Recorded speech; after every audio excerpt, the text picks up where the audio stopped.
Your power is a song, and one I've waited a very, very long time to hear, Nesta.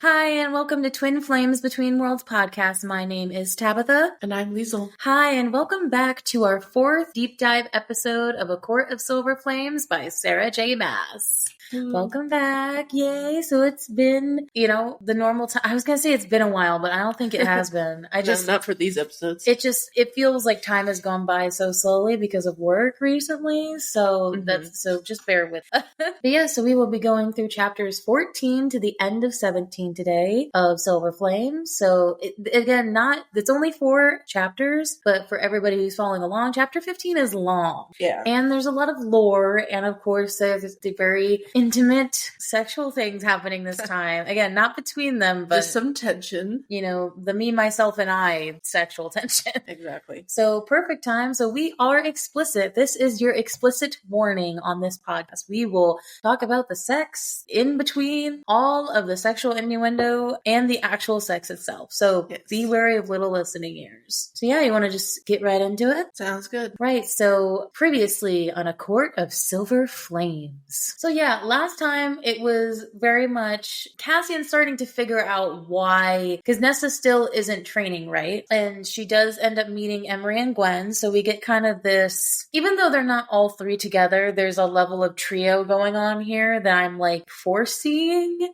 with them. We're getting them. Again, Nesta at first is very much not with it about training still. It seems like she goes deeper, lower before rising up. And so Nesta and the house start to become friends. And the house is getting more sentient and doing things, which is very interesting. That'll have more impact as we're going into today. And obviously the whole 10,000 steps. It's very much I like how routine this is. It's very much like, okay, she's not going to training, which changes, but she's going to training and then she's doing the library. And then some nights when she gets freaked out enough, she'll take the 10,000 steps. So it's very like there's so much repetition. And I think sometimes people forget how important that is sometimes when you're trying to learn back on your feet again. So I think she also uses it either, depending on where she is, like either a way to punish herself or a way to ground herself. Right. And so before it gets better, Cassian basically says, everyone fucking hates you. And so she, that was not a good thing to say, but also if I was him, I would be mad as shit too. Like, and trying to be like, okay, is insulting you gonna work? It seems like every attempt I've made to be nice to you, it just doesn't work. So, but then he figures out it's not about the training, it's about the locale. So yes, of course, she does not want to go to the sexist and assaulty Illyrians to train in front of them. Obviously not. So they're training up atop of the House of Wind, which made so much more sense. I don't know why they didn't do that in the first place, but whatever. And then meanwhile, Azra was just there as like watching, a bystander. Chaperone, of course. God, if anyone is like a musical fan, I just think of the Drowsy Chaperone, and that is Azrael. And then of course they make a bargain. So Cassian makes a bargain with her to train, which he didn't have to do. And again, we know Fae bargains are they're pretty tight. So if something, I think everyone was shocked about how the bargain was. Like it was very much like, you even said this last episode, I thought it would be like, okay, you got to train with me at least 1 hour every day. No, it was literally just for that 1 hour, just to get her toe wet, in the sense of like, this is what this could do to help you. And then and then after that, she starts doing it on her own free will because she, or even she stays the hour extra after the first hour. Right. She tries to make it seem like it wasn't, anything, but it was. And her and Gwen become friends because they get to see each other a lot I would say friends.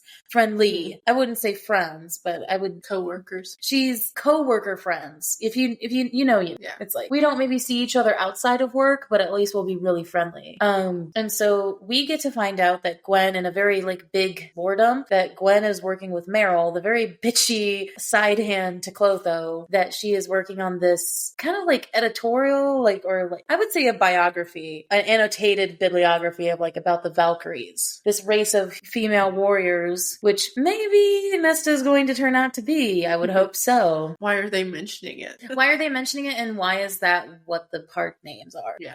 If that's not what the progress is. Right. So, yeah, let's get right into it. Top of chapter 14. So, again, we only had, I kind of, spoiler alert. So, before I said that she comes to training, technically we hadn't gotten there yet. Top of chapter 14, Cassian is next day at top of the training ring waiting for her. He wants to see if she'll come on her own free will. I can definitely picture him standing with his hands fidgeting at his sides and just is she gonna come? Maybe up on his toes, kind of craning his neck to see if he can see down the hallway. Right. And he totally did check in on her last night, and he totally saw she was naked. Yeah. Not I love how he says it too. It was not enough for him to have scrambled brains to the point of uselessness. But he saw those bare shoulders. So god damn it. It's like when you don't see somebody who shows their skin too often, and then you see skin and you're like, ooh, okay. She does not have that problem. He shows his skin all the time. Yep. She hasn't seen down below. Anyway. She hasn't seen under the pants. No, she hasn't. So she did not come to breakfast, but it is very cute. The house, he goes to her bedroom, and the house shows Cassian that she ate, showing him the bowl, yeah, she ate. It seemed like it was proud of her. Just oh yeah, that's what I did. Look, I made her eat. Look how much she ate all of these different plates. I can imagine it almost if you imagine a being of pointing at each bowl, each plate, each cup. Though I will say, Cassian was kind of going with the same wavelength that I was. He's okay, the house is becoming more emotional and sentient, and he's just of all the filthy things I've done in this house, not even just in the bedroom, to think that it was watching me the whole time. And I like the fact that he starts with bedroom, bathroom. Oh shit, a lot of places in this house. He is such that guy that's just yeah, but all the things I did in the bedroom. Yeah, and in the bathroom. And that one time where we It's oh wait, I also did it in that place, and no. I feel like the house is gonna get a lot dirtier. I don't think you need to worry about that. I'll worry about the past. But, so he's a little worried that she's not going to show up, which, fair. She hasn't shown any interest in coming before, and it seemed like yesterday was more out of, oh, I need to. But as the minutes drip by, he says he didn't dare to hope, whatever, and then she's cursing. He just hears her cursing and grumbling to herself as she's trying to get up the stairs, and he's just laughing at her because it's funny, because he's oh, right, you're too sore to get up the stairs. And she, I'm fucking... I specifically had it highlighted, just the simple line of, his knees wobbled with relief. Oh, yeah. It's so it wasn't that she was debating whether or not to show up. It's that she was coming, and she just was slow because her knees, or her body was aching. Body was sore. He doesn't even have to, probe her into, doing anything. He makes a joke, oh, I'll count those as stretches or something. And she's like, I have to sit down. And he says, no, not a chance. And she gets up and does it. Not a chance. Give you a chance to not ever get up again. Well, that's true. That's very true. She doesn't fight him. She wants to be there and wants to do this, because she actually felt, especially from her perspective we got last time, she felt very elated and sorry, I say heavy. No, she doesn't feel heavy. Light. She feels light afterwards. And she's curious. She's curious to see where this will go.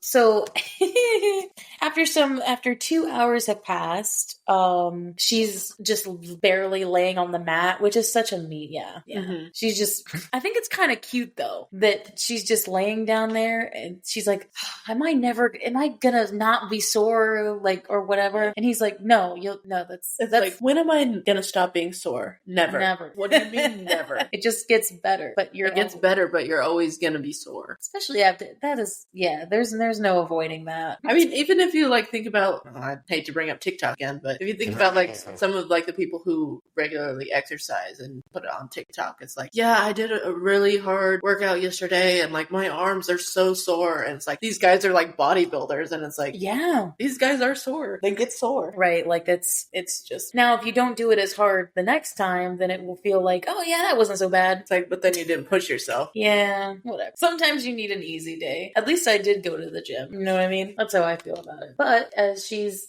it gets better. Here ensues the little sexual tension that I like tightened up. I was like, wait, what? He's giving her a massage. Bro, that is the gateway drug, okay? That's where they start. To touching, to more touching, all right? Any person who's had sex could say that's kind of foreplay. Yeah. Massaging can be foreplay. And in fact, it is written as well in books a lot as foreplay. I thought you were saying it like 'tis written. That massage is foreplay. In the gospel of truth, that massages are the gateway to the first step to sex. Honestly? I thought you were saying it like I mean, what is groping? What is groping? Just a massage, but less pleasant. True. But like if you're like making out with someone, like your hands are roaming around, that could be a massage. So it's basically leading to sex. I mean, again, I know you haven't made out, not to call you out, but it's I will say, has anyone in the audience ever had that really weird make out moment where they just started grabbing and is like, bro, what? Wait, you can stop now. This is taking me out. Yeah, let's not go straight to that.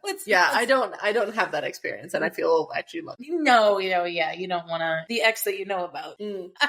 But anyway, digression. So he's very nicely, professionally, he's massaging her hamstrings because they're like tight as a fucking rod. This part I definitely can understand though. Like I'm picturing her like maybe not sitting, but like laying on her back, and he's like slowly like pushing, like lifting her leg and pushing it up towards her. Which absolutely that hamstring stretch is painful if it is tight, for sure. So I can definitely imagine that. She basically is trying to like regrow her muscle. I mean, it's not like her muscles are gone, but you know what I mean? Like but rebuild them. She didn't even really build them after she became Fae at all. So she is basically starting with human muscles in a Fae body. Basically.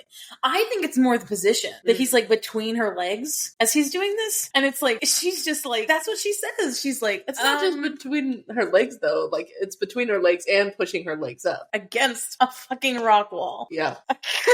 But the thing is, that's what I kind of love about Cassian, which we'll talk about a little bit later in the episode, is that he's full professional in the training ring. Obviously, yes, there is a little bit of sexual tension here, but it is very much learning about like fucking lactic acids and shit. It's like, okay, this guy absolutely in a modern world would be a personal trainer. Hell yeah. Though I really do like where it gets, especially with these two, like the two scenes of them training that we do get in this section, is that it kind of divulges into getting to know them a little bit personally and then them pulling back. Like, whoa, I didn't mean to say too much. Yeah.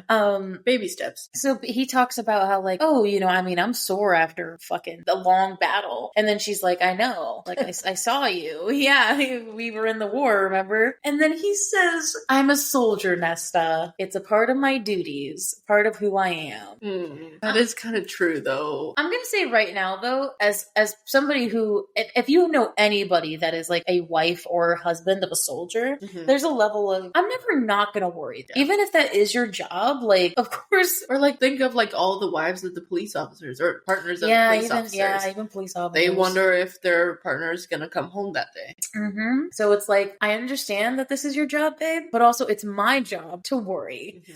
It's not even our job to worry. We're gonna worry even if you tell us not to. Yeah, so it's you're not gonna get her to stop worrying about that. Which is a good sign considering they're not even together. Right, they're not even together yet. But he does kind of commend her. He says like, she has a lot of things that she has to work on, but she's she has a lot of agility, and she says that she was a dancer. That's fun. That's a little piece of Artron lore we didn't know. So we've got a painter and a dancer and a gardener. But it makes sense that she took dancing lessons, because if she was the oldest sister, then that means that she's like, okay, you got to go to balls and you have to dance with people and you got to do the waltz. Yeah. So it totally makes sense when you think about it. Though it kind of divulges into this private where it's like, she says, oh, he was called the Prince of Merchants or whatever, her dad, which they know. It's so interesting, like what bits that they did know about each other, but that they're learning from each other that they didn't know. It's almost like we're hearing it again for the first time time, but we're not. Like, we know this. It has nothing to do for the audience. Like, this is all them learning it. And he says, oh, and you were his princess. What she responds with, dude, I was my mother's creature, which Natalie brought up in her episode. That is like the epitome of Nesta as a character, of how she views herself. Mm-hmm. She wasn't like a princess, or like everyone calls her a queen, everyone calls her royalty, and she just calls herself a monster. A monster and a creature.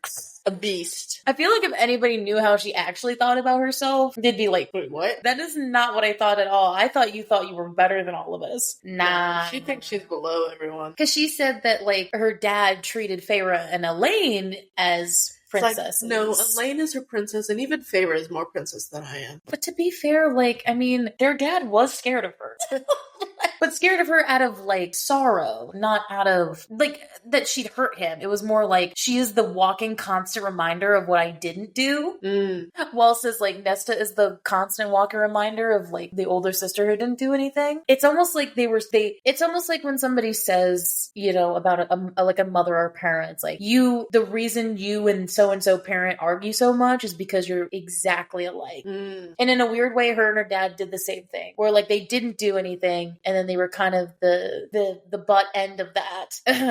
And that's why she hates him so much, because she did the exact same thing. Sat by and did legit nothing. Right. She was a worse version of me. That's saying something. That's saying weird. Although with Cassian's reaction with that, he's like, oh, you're not so bad. Everybody else is like, dude, she must be Meryl. You know, Cassian's like, well, that doesn't seem so bad. And it's like, no, you would not like Mama Archer. But so she pulls back, obviously, because we're not even like a fifth of the way through this book. Like, we don't need to know that yet, or we don't get to know that yet, basically. So also, I appreciate how she was like, how they both shared things about themselves. It was a little opening up. It was a little like moving forward, but it was still too much, because she's just like, all right, I'm done. Well, yeah, and then I love how the fact that she's like, okay, let's change topic and talk about something lighter. What happened to the priestesses in Sangrava? Totally lighter, but at least it's not talking about her. What a change of top. That is like a me move. Also, I think it surprised Cassian so much because no one had ever mentioned Sangrava to her. Oh, that the fact that, yeah. No one even mentioned that. Like, so no one knew that she knew where that was. Because that was way too early. Because again, we know that because we got that from Feyre at the beginning of the last. Not even the last. Oh, sorry, Mist and Fury. I knew it. And that was, like, even then, that was before Feyre even decided to live Reese in the Night Court. Yeah, so Nesta would have no idea. So she's hearing about Sangrava from Gwen the first time. Mm-hmm. She doesn't know. She doesn't know where Sangrava is. She only knows that something happened to bring Gwen to the library. And so Cassian is like, wait, what? What? Where did this? Well, yeah, he goes utterly still, and he's just like, why? It kind of like in a mean way. Not even mean, just kind of like a terrible calm, as in, we know what that is. Yeah. I want to kill everybody again. Of something really bad happening there. So we do get a little bit more information, because all we knew from Mist and Fury was that Hybern was looking for the cauldron, and they sent people after it, and people died. Mm-hmm. Like, that's all we get. I mean, again, there was like, they said 2 survives, like Liesl brought up last time. There were 2 survivors. So, but we didn't really understand like what all that meant. So like Cassian gives us a little bit more info. They sent their worst people. I'm talking their worst warriors. Their worst and their cruelest warriors. Can I just say this? They don't know how to defend themselves. Like, why would they send like their best? I mean, obviously we know why. Their worst and baddest to a place where like these women probably couldn't even defend themselves. It's not like they were Amazonian Valkyrie women that could defend themselves. Right. It was all about because they were helpless, and then trigger warning, it gets rapey. Right. And also to leave a message for the Night Court. We can come in and pillage and rape and nobody can do a thing. Yeah. Or we can do it without being we can do it kind of under the radar, and then like you'll be there after us. Right. I don't think anybody knew that like there was that heavy of like assault or rape involved, but I will say, can I just say, as a fantasy reader and as somebody who's read kind of Regency shit, a bunch of male warriors going to a place like temple like that. Come on. That is going to, and that's the worst part about it, that happens. And so from that, we're assuming that Gwen got probably raped in some regard. And okay, I'm not saying that this is an answer, but I will say, I told you this, and I said this when I first read it too. That's why I didn't think she wore the stone. Mm-hmm. She thinks she's impure. Because I 100% guarantee if like she doesn't wear it because she feels feels like she got raped or something. Because, I mean, I don't really know how the priestess lore works here. All we knew was Ianthe, and she was whore. Yeah. So, yeah. And she still wore it. She still wore it. I don't think it has anything to do with like virginity. I think it's more to do the fact something awful happened to her, and then she thinks herself. And that's immediately what got brought in. And I think it's probably her decision rather than other people telling her not to wear it. Yeah, I mean, Clotho wouldn't. There'd be no way. Yeah. I mean, how many of those women in there did probably have the same that happened to them? So yeah, but that's the first thing I thought. I was like, oh. And the other piece of info we get to learn is that Azrael was the first on the scene, and he killed everybody. But he was too late to save everyone. But he did get, and we're assuming that he got Gwen out because. Yes, we're assuming that he saved her in a way. So I am happy Gwen is safe as well, because I couldn't imagine such a cool character. That's so terrible. She already seems like a strong warrior. Well, and you know what's crazy about that is like she doesn't seem like some... I think that's the beautiful thing about, not the beautiful thing about a soul. I'm saying, like, talking to her, you wouldn't think that something god awful had happened to her. She's very sturdy. She's very strong, stable, and it seems like she has found some sort of way to not let it rule her. She's found a hope, or like at least an asylum in some regard, that she feels safe enough here. So that's strength right there. I'm telling you what. That's because some of those other women, what is it, the Deidre girl that we brought up before, the very quiet people. I mean, that's a difference right there. Some of them go inward and just become quiet and just want to, which is fine. That's okay. And then others turn out like Meryl. Yeah, I mean, I think the priestesses are a very good metaphor of how people handle their own traumas and shit. And not saying that like one of them is worse than the other, but at least to me, Gwen being very strong again, I'm not saying like the others are weak in that regard. I think it's more just to go through so much like that, and then to still sing and smile and go on. Like that's an untoward strength that not a lot of people have. So it's like, it shows a lot of her character. So, but yes. So that was a terrible way to end on. Hey, just remember to stretch. End of scene. Yeah. What can you really say after that? She just stood up and she's like, oh, it doesn't hurt anymore. And he's like, yeah, stretching. Don't forget to stretch, everybody. Word of warning from Cassian. Cassian's telling you to do it. You better do it. Okay, I guess I will. So then, of course, we get into Cassian's POV. Welcome back to the Spring Court, ladies and gentlemen. I did not think we were going to keep going back here. And Cassian has allergies. Cassian has fucking allergies. The general of the Night Court, of the Illyrian armies, has allergies, and he cannot stop scratching. Oh my god. I'm like scratching just as you said that. I think it's kind of funny though. Isn't there always like a weakness with very powerful characters? Like they have something really stupid that there's their kryptonite. I guess throwing pollen in his face, I guess, would help. I don't know. I mean, just further people of why people hate spring so much. What did spring do to deserve this? Can I just say though, before we even get into the scene, I was so fucking confused. Because I was like, wait, so we're meeting on neutral ground. Why is Spring all of a sudden neutral ground? Because he doesn't like patrol anymore? Like, and they get into it, but... He doesn't have any soldiers patrol anymore. Even then we like heard about that in that war. He just doesn't have any soldiers or really any people anymore. My god. Well, yeah, some of them, they escaped to the other courts. So they might not even come back. I just think it's wild that we started out in Spring, of course, like in ACOTAR, and then this place is fucking deserted and it's basically under the mountain level of, let's meet here. This is neutral territory. No one's gonna... So people could just go in and come in and just have like a little powwow and then just leave. Pray that Tamlin doesn't stumble. Oh yeah, that I don't think, because I feel like Tamlin is probably trolling, but like not with any like specific, oh, I'm gonna patrol around the border. He's just wandering through the woods, and you'd be very unlucky to find. Right. So I just wanted to give that like kind of context into the scene, because it was like, I feel bad in a way. It's just like, oh yeah, no one cares. We can just meet in Spring. No one will bother. Spring us. Is now neutral ground. Though, so resend. What the hell? Sorry. Resend. I was trying to say Reese is back, all in the same, like, tone thing. So, Reese, baby, it's good to see you again. So, again, we're getting subtleties of Reese and Feyre in here. We got Feyre last chapter, so now we're getting Reese. So, he's coming with them after the threat Eris basically said from 2 episodes ago, where he said, oh, it'd kind of be unfortunate if I told my father about our predicament. It's like, okay, so I guess Reese has to get involved. So, they're in, like, this apple orchard in the middle of Springcourt Land, meeting Eris. Amazing.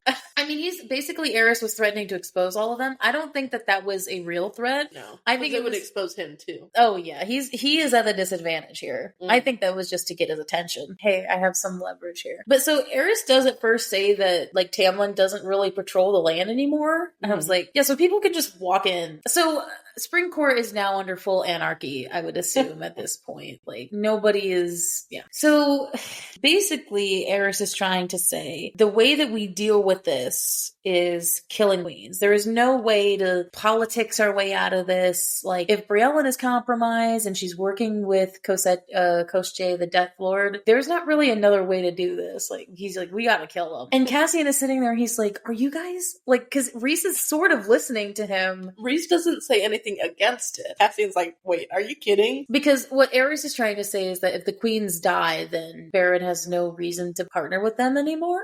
And so then that would like kind of solve all their problem, which is like, no, not really. Okay, I'm not saying that the human queens aren't good people. Like obviously they deserve to die, but I don't think them killing them is going to solve anything. Right, and that might cause some issues. Like I don't know how loyal the humans on the continent are to their queens. And if anything, like it would only solve one of the problems while also probably creating another problem and completely ignoring Koschei. I still assume those queens are dead. I don't think they're alive. Again, we don't get that confirmed or denied, but I think they're dead anyway. So I think it's really Briellen the problem.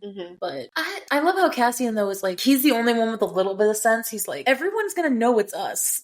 Yeah. Because we're probably the only people who could do it unscathed. Yeah, that's true. And because they have motive to want to. You know what I mean?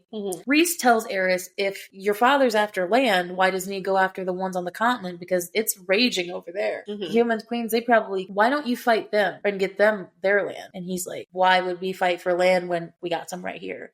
So the thing, oh my god, I foreshadowed this so hard in the last couple of books, and I'm so happy like I was right in the way. Like Barron is fighting for land at this point. He wants the Springcourt. He wants the Springcourt land, and he wants to take it back when Tamlin is weak, which I'm like, I'm gonna protect Tamlin on that. First of all, I hate Barron, so I don't give a fuck, but yeah. Barron is worse than Tamlin. Because it's like Fae against Fae again. Like the problem with the war was that it was Fae against Fae. And there's a level, at least with this conflict, I mean, besides Briellen and Koschei, like it's human against fairy. There's a level of leverage they have, but if they're fighting inwardly, then that just, a civil war is worse than the other stuff. It leaves things more tattered on the outside. So it's I want to say it how it's written because I like the way Eris says it. This monologue about Tamlin and his beast form. He says, they say a beast prowls these lands now, a beast with keen green eyes and golden fur. Some people think the beast has forgotten in his other form, so long as he's spent in his his other shape, so long as he's spent in this monstrous form. And though he roams these lands, he does not see or care for the neglect he passes, the lawlessness, the vulnerability. Even his manor has fallen into disrepair, half eaten by thorns, though rumors fly that he himself destroyed it. I like the metaphor here because he's saying that, oh my god, when people do talk about the whole Beauty and the Beast thing, like being real with Tamlin, like this is his Beauty and the Beast curse right here. Is like him going around in, beast form and waiting for his love to come out of the woodwork. That's the real Beauty and the Beast retelling right there.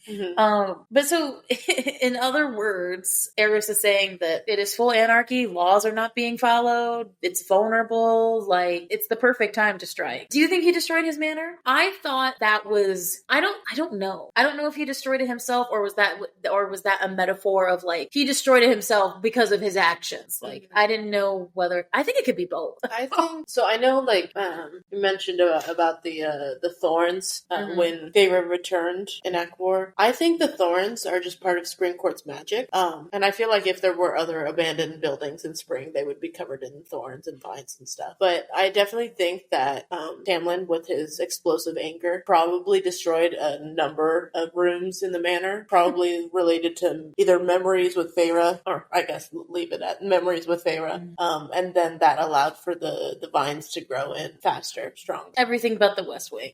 Right? Because that has to be saved for the movie when it comes out. I think that, like, again, if you want to listen to some of our spoiler content, we definitely think that there's the Beauty and the Beast retelling there where, like, maybe a woman's gonna come and a human woman, or, you know, Briar.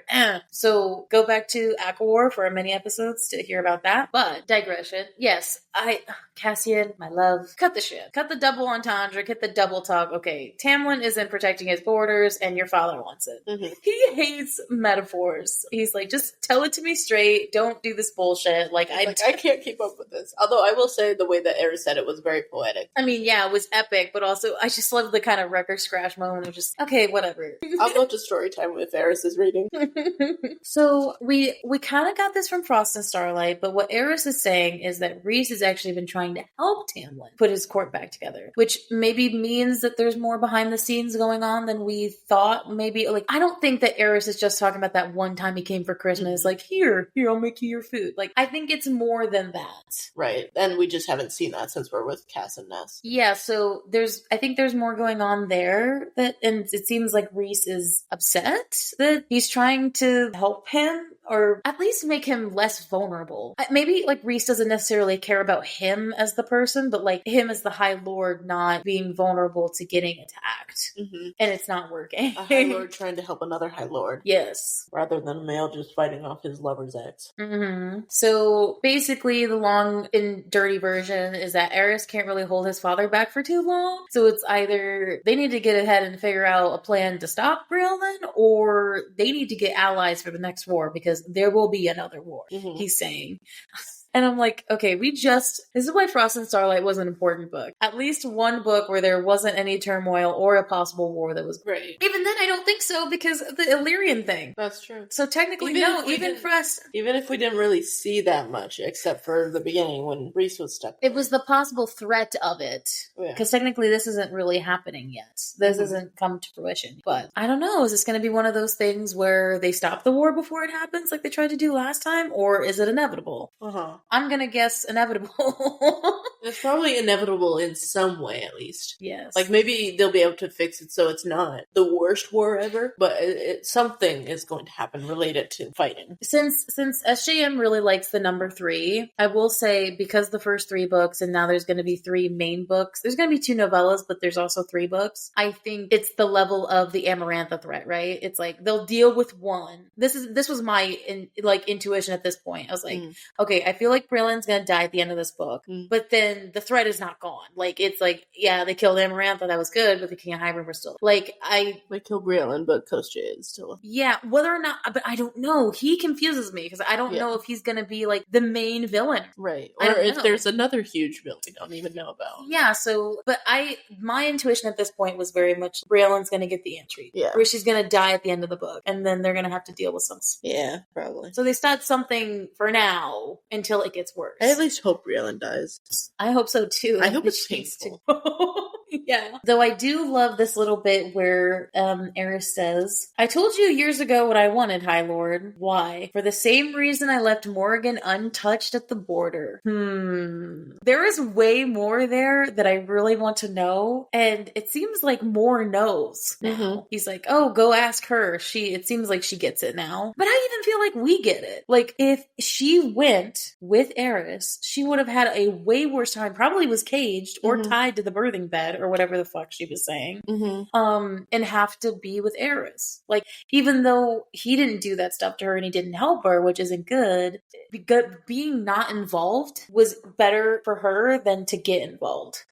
Not saying that wasn't still terrible what he did, but like, there's more of a reason. Then, he didn't really even do anything. Like, he didn't touch her. But that's the thing, he didn't. Like, even if he was going to help her, he could have helped her escape, or maybe taken a nail or 2 out. I don't know, but there's more to that. It's like, I want to to know what she thinks. I really want to know what she thinks about this. So yes. As they, let me see. Just tell me when the Shadow Singer returns, and then Eris winnows away. Yes, Liesl is on the Azrael Eris track, which I don't agree with, but which is perfectly fine. You're fine to bring it up though in the podcast. Like that's still there's so many people who are in your corner, but I just feel like I know that I'm gonna start rambling. I mean, I was on a call with my other friend for whenever it was, like last week sometime, and I legit spent 3 hours rambling to her only about Azrael and explaining every little detail that I could find, without giving major spoilers, since she only read up to ACOTAR. And but I managed to convince her. I have her on my side. You also just love a gay romance, though. I mean, I do, but there are all the facts. But no, I'm just cautious to bring it up here, just because I know that I'll start rambling about it, and I might lose sight of some of the other things we should be talking about. And you can ramble in another mini episode if you guys want to hear about what Liesl's thoughts are about Eris and Azrael. But yes, so Eris kind of just winnows out of there. And I didn't say this at the beginning, but basically Cassian kind of noticed that Rhys was very quiet at the beginning of this, and that he's been very distant, which, because we have 4 books of Rhysand knowledge, I stopped and I was like, wait, who's dying? I was like, who is dying, or what threat is there that we don't know, that he is just not saying, and that he's upset about? I'm nervous. Immediately on edge, because Cassian's like, what the fuck is wrong with you? And then he goes, nothing. Twice. Oh, I was like, who's dying? Who is it? Is it Amren? Who is about to be on death's door? I have no clue. But yes, we don't know. So there's not an answer to that right now. So moving forward, so we get back into Nesta's point of view, and she's just staring into the gloom of the staircase. So when she worked in the library that night, she didn't see Gwen or Meryl, which kind of made her disappointed. I will say that when you do have a work friend, or at least how they are at least acquaintances at this point, especially when you've talked to somebody so often, there is a level of disappointment. It's like, oh yeah, I wanted to see them. But then of course it, she didn't. So I get that though. So again, very much like I said before, I like how the stairs are a metaphor for getting better. So before it was 60 steps because she fell. And now because she started training again, she's up to 150. That is some progress. Some little progress. And she stops before she falls over again. She's pacing it better. In the sense of where she's not crawling by the end, So she goes back up. I will want to say though, before she does go back up, in that roaring silence, she waited for the stairs to stop twisting around. I kind of had this moment a few days ago where there was, I don't even know how to really describe it and not an auditory thing, but I felt that roaring silence a lot, where it's not like somebody was yelling in my ear, but it was very much it scared me how quiet it was. And I was like, no, I gotta do something. Listen to music, something. Because I zoned out for a little bit and I was like, no, that freaked me out. So I just, the idea of roaring silence, if you guys know what I'm talking about, I felt that. It just happened to me a couple nights ago. So then, yes, she goes up to get dinner from the house, and now the house is giving her books, and guess what it is? Smut. Erotic fiction. Or that. Yeah, that's the way Nesta describes it. She fairy porn. It is smut. They just don't have a word for it. So damn, what? Now I want to know if this house is a guy or something. Because wouldn't it be funny if the house was a personified dude and he was just yep, I like very, very smart, just like you. That'd be fun. Because it's giving very girlfriend energy. It is. But I would love if it kind of gave, boyfriend energy. And it was a gay best friend kind of vibe. Yeah. Though I will say dinner, a bath, so it gives her dinner, runs a bath for her, has a book. I'm like, sign me up. And then when she gets into the bath, she's like, I think you might be my only friend. I liked how it said, the house seemed really pleased with that. Yeah. So that when she got into the bath, it set down a tray with a piece of chocolate cake on it. Yeah, and it's oh my God, it is pampering her. I will say, what a good Valentine's Day.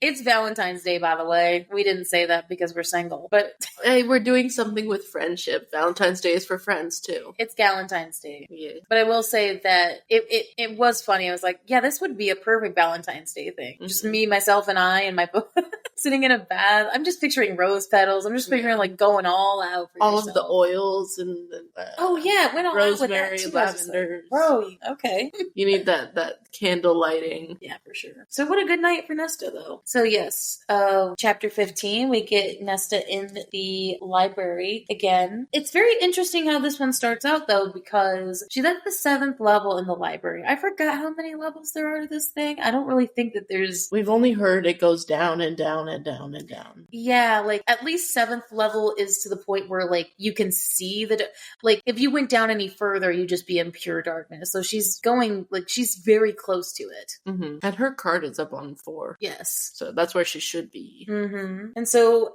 as the way she describes this, especially in the reading, it feels like it's breathing, which this whole thing is really creepy, by the way. Bryaxis is gone, so she's like, what the fuck is down there that's like breathing, or that I feel something alive? Mm-hmm. Nesta calls it a womb of darkness, of pure creation. Not good or bad, just dark. And I was like, dude. Mother? I was like, it had the mother. Mother? Is that you? Because I was like, when I heard womb, I was like, okay. Mm-hmm. And then of creation. The cauldron. But I don't think it's the cauldron. No, but like creation, like remember that in that mural, it was the mother pouring out the cauldron. So technically the mother is also a creator. Yeah, the mother created the cauldron, I'm assuming. It's like the creator of the creator.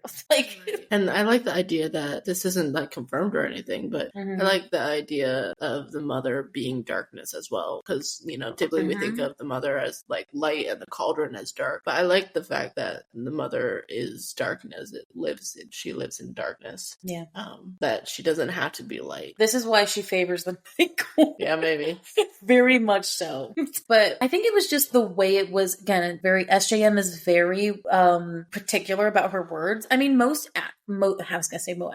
actors, most authors are, but I will say that, like, you have to, especially when you're reading a high fantasy like this, you got to be very careful about what she's saying, because it's like, you hear womb, you hear creation, you hear dark, it's like, damn. And it's calling out her name in the, it's almost like she's getting sucked into it, like kind of in a Sleeping Beauty sense, how like, if Gwen didn't startle her out of it, how much you would have bet she would have like been drawn down. Probably. I mean, she was already leaning over the railing. Just about to fall into it. So basically, yes, like I said, Gwen does kind of snap her out of it. She's like, Nesta, like, what are you doing? I mean, obviously she sees Nesta as a little startled. She says, though it never happened to Gwen herself, she says that some of the other priestesses claim that the darkness followed them to their rooms before and that they saw things in it. I'm assuming that was maybe like the seeing things could have been Bryaxis. But the following to the room thing, I don't think is him at all. And also, Bryaxis shows their nightmares, so it doesn't seem like, I mean, we really get very little about what priestesses saw. But I feel like Gwen might have said of like, yeah, the darkness scared them by showing them scary things or something. Yeah, it didn't seem like they were like... It just said showed them things. I think it's maybe nerve-wracking, but not like scary to the point where like, oh my god, like run, you know, level of scary. But... basically Gwen's like, nah, fuck this, fuck this shit, I don't know.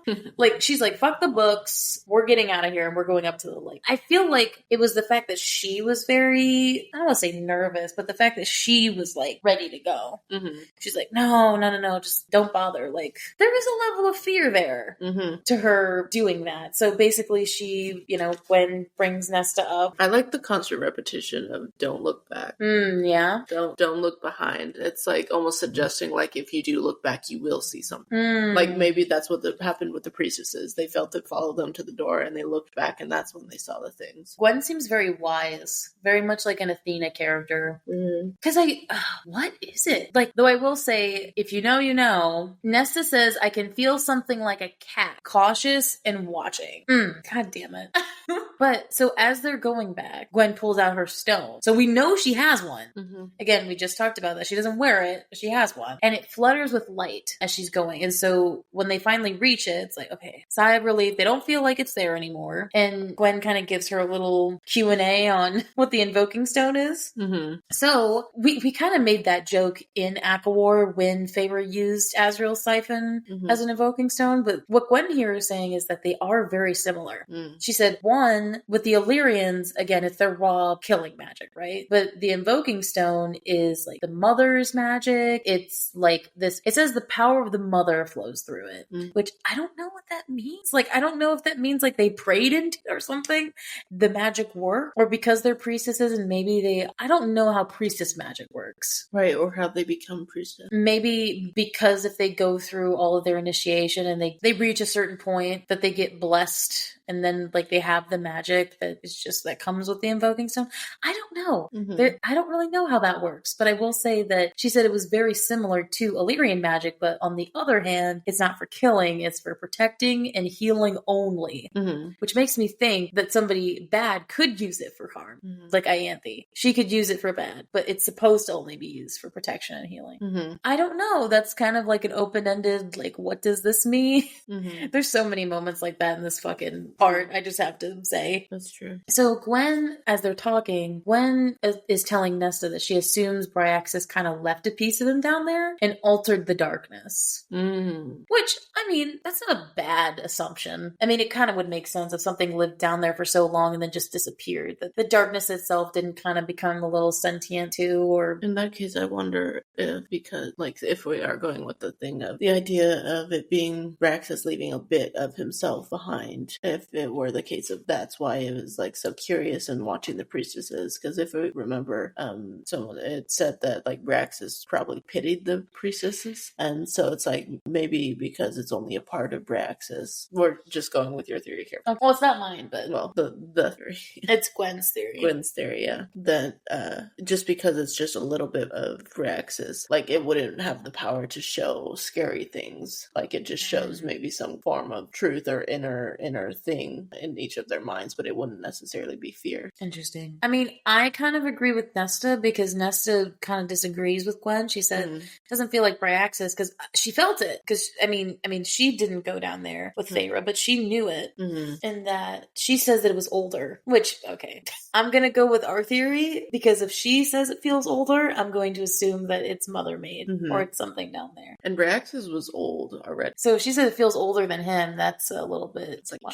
Well, I will say that it is funny that Gwen says something like, "A cauldron maid fears what's down there. I might need to rethink my duties. I don't want to go down there." Right. So obviously, after that little trauma bonding moment, like, I don't need to go down there.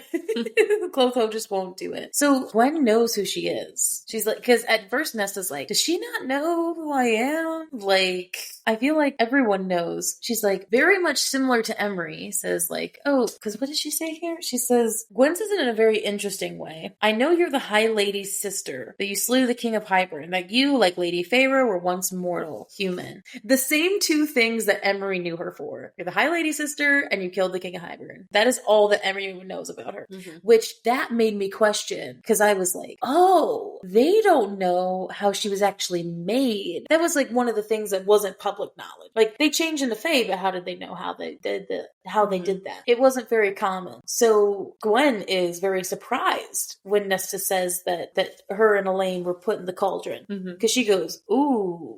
Ooh, that's gotta hurt. And then, of course, Gwen, being character that has to say that, says, like calls to like, bitch. No, we're not gonna say that again, Gwen. Dude, I mean, that's like the fate thing of this whole series. So it's very interesting that we didn't know that, because yes, Nesta told them at the High Lords meeting about what happened, but it's not public knowledge that she was thrown in a cauldron. They just know that they turned Fae and then nobody knows why. I kind of like to know that there's things that we don't know that the general public doesn't know. Not because if they don't ask, like she'll ask and tell them, but it's interesting to think that's not all out there. I thought she thought that her business was put out there and that everyone knew, and it's like, right, no. which is what her fear was in ACOTAR, why she didn't want to tell. She's like, I don't want everyone to know my story. It's like, well, most of them don't. Yeah, and dude, I bet none of those High Lords said anything. They're just like, they don't care about her that much. Yeah, or they'd rather not deal with like annoying her so that Feyre tells Rhys to come after them. Or her coming after them. But it's just an easy fix. Just tell Clotho I'm not going down there. Yeah. Easy fix. Though I will say the funniest thing about Gwen, which is the detail that nobody else brings up about how she killed the King of Hybern. She said, you use the Shadow Singer's knife. This is who my immediate, maybe it's because when I've read it, I'd read all of Sarah J. Maas's books. So like, I kind of knew her setup. And so at this point I was like, oh shit. So Gwen brings up the one little detail that nobody else brings up when talking about killing the king. She's like, you use the Shadow Singer's knife, do it. Mostly Elaine, but well, yes, Elaine, whatever. The Shadow Singer. So, we learned in the last chapter as well that Cass said that Az was first on the scene in Sangrava.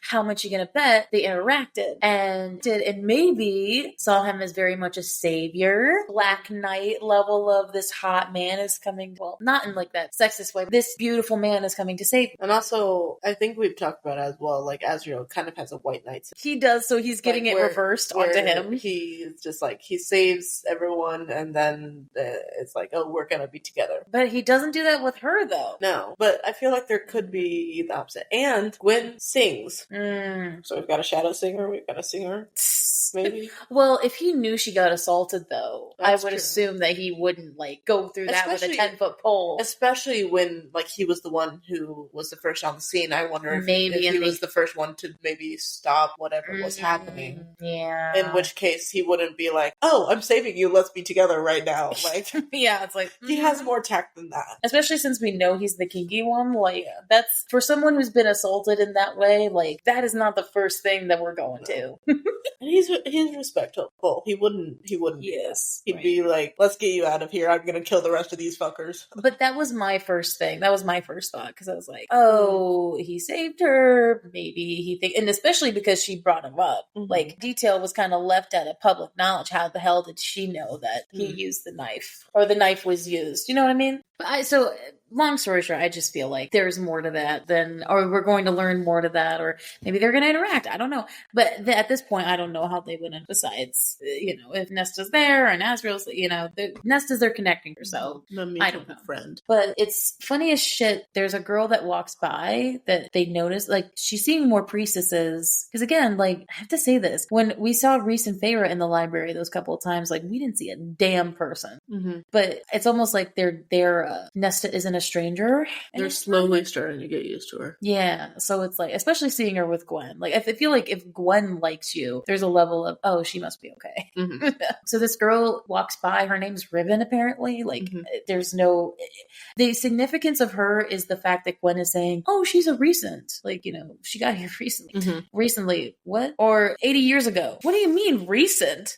She was saying that recently got up and about, like, actually working. I was like, holy shit. That's just spending like 80 something years, like, just in your room suffering. Or basically, I mean, that's what she's a foil. Riven is a foil to her. Or a potential, like, this is what could have happened if you didn't have people who love you in your corner being like, get up off your ass and do something. Like, take back your life in a way. Again, this woman probably went through something really horrid, but also, she's still scared to interact with people. And no one knows what happened to her. Only Gwen says Clotho and Rhysand. And it's like, no one knows everyone's story unless they tell it, which is good. Like, they don't gossip at each other. So Rhysand found her somewhere out there, and obviously Clotho knows because she's head mistress.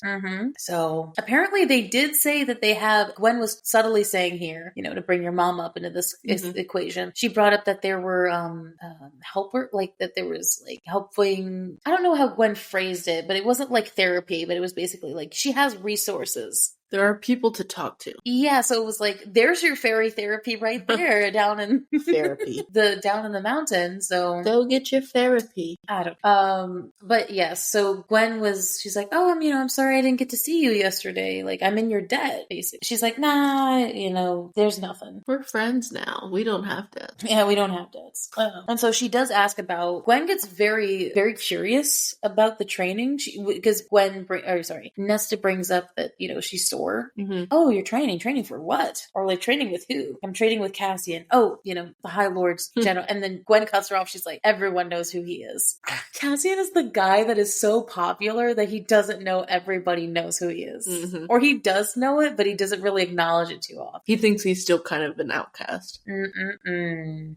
No, it's like, oh, no, I know who Cassian is. Hell yeah, baby. Though I will say, when she does say it, she's like, I was presented with options to curve my behavior. And Gwen looks at her like, curve your behavior? What did you do? Like, you seem really nice to me. Like, why? What do you mean? She's confused. We're not that close enough for me to tell you that.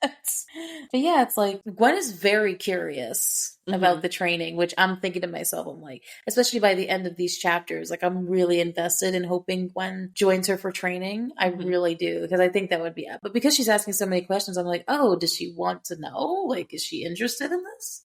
I think she'll join soon. I think so. But Gwen doesn't seem to dawdle, because as soon as more priestesses walk by, she's kind of like, okay, I gotta get going. It's kind of when you're at work and you're sitting down and then one person walking by, okay, they think you're taking just a quick break, and then more people get up. Gotta get up now. Yeah. That was me on my 10-minute today. I had a moment like that yesterday when I was sitting on the benches in the cafeteria while kids were watching a movie because it was a rainy day. And I was sitting there and, one of the other teachers walked by and I'm like, yeah, I'll keep an eye on. And then in the front of the doorway, so one of the SC's site coordinators came in and I'm like, okay, I gotta stand now. Right. So Gwen doesn't dawdle, but before she leaves, Nesta asks about her stone and why she doesn't wear it. And immediately she says, because I don't deserve it. Immediately, my suspicion felt confirmed. She doesn't feel like she's pure to wear it, which is totally not true. You're not impure just because something, like a man assaulted you. But I could understand why you feel that way. But I mean, of course, anyone out there, like, you are not at all. Yeah. Not that anyone in our audience was thinking that, but just if you were, it is not you that is the problem.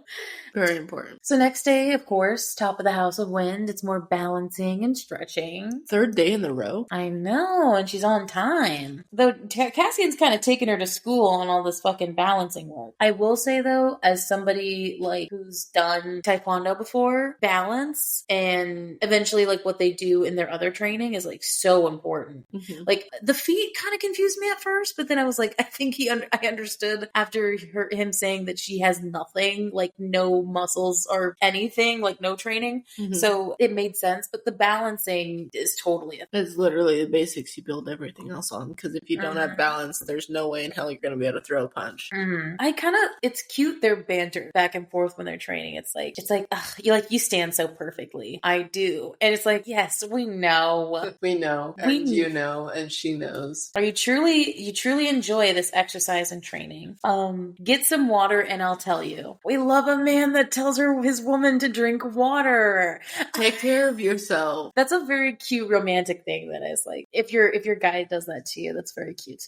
I love how he is opening up to her in his element, because again, Cassian is very much he doesn't balk about telling people things, but especially in the training ring where he knows that this is kind of his piece, it's okay to talk about it. Because again, as readers, we kind of get jumbled up about what Nesta knows and what we knew from Feyre, because Cassian told Feyre his whole backstory, no qualms. But it's different for Nesta because she didn't get everything right away, and there was assumptions, and of course they didn't, obviously, because she was very closed off to him. They weren't talking, and so the fact that she doesn't know anything he's about to say is wild. It's like, yeah, maybe I wouldn't have called you a brute that many times, because to me, in Nesta's POV, as we're getting this, she was calling him a brute, like in the way that maybe I'd call a girl a bitch. Not like in a mean way, but very much kind of not even insulty. I mean, I don't call people a bitch to be insulty. It's in a way though, like she was just saying it as fact of he was being a brute to her. It wasn't like she didn't know the context of what the trigger was, which it was like, you were a brute, like everyone has said before you. Like, she didn't know the context. Again, she probably should have said it, but it's like, how would I have known what if somebody doesn't tell me the context of me calling them a bitch, how would I know that there could even be a context of, oh, when I say, hey girl, or something like that, like I say to some people, if they had a trigger about that, how the fuck am I supposed to know that unless they say it? So how did I know?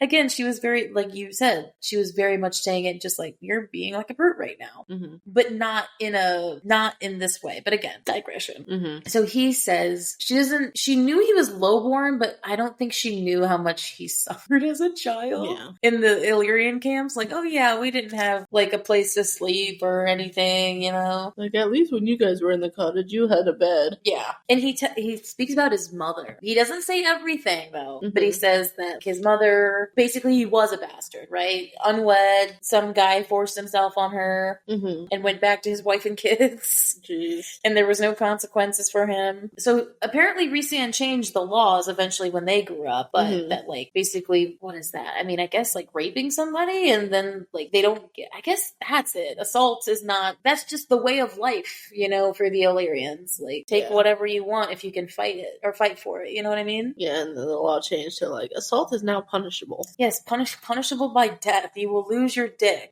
Please. I hope that's the law. I hope that was how the law changed. Like, you know what would be a great sense of justice?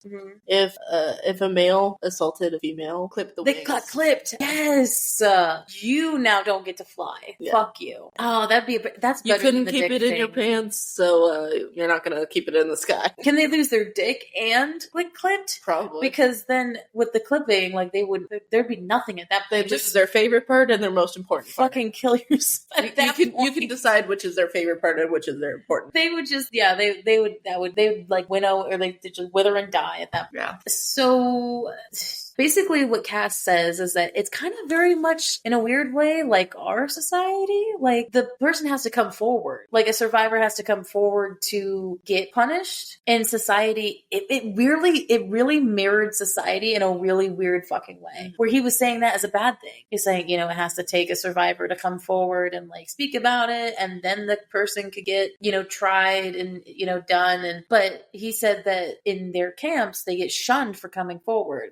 Which, how many times have you ever heard that in, you know, modern context? I was like, I wish we could take people at their word. The Illyrians, for sure. I don't think there'd be like an Illyrian female that would just be like, to come forward out of nowhere. Like, you know they mean it if they're come forward. If they're risking being shunned, yeah. Yeah, which I'm not saying, again, that is a tough line to walk of what I'm trying to say, is that, like, yes, believe women that have been assaulted, but there have been instances where people do lie about it. Yeah. I think it's just a thing. Or it could be like minor, like groping, and then it's like, oh yeah, he full on raped me. This is what I just have to say about that, and then we can move on. I think it's upsetting that people always, like, bad people will always make it worse for others. So it's like, now because a few people did that, now everybody's questioning whether or not these people are actually telling the truth. Whereas, like, people who unfortunately had it, like, genuinely happen, take all of their courage to even say something, and then it's like, are you sure? It's like, it's because those people ruined it.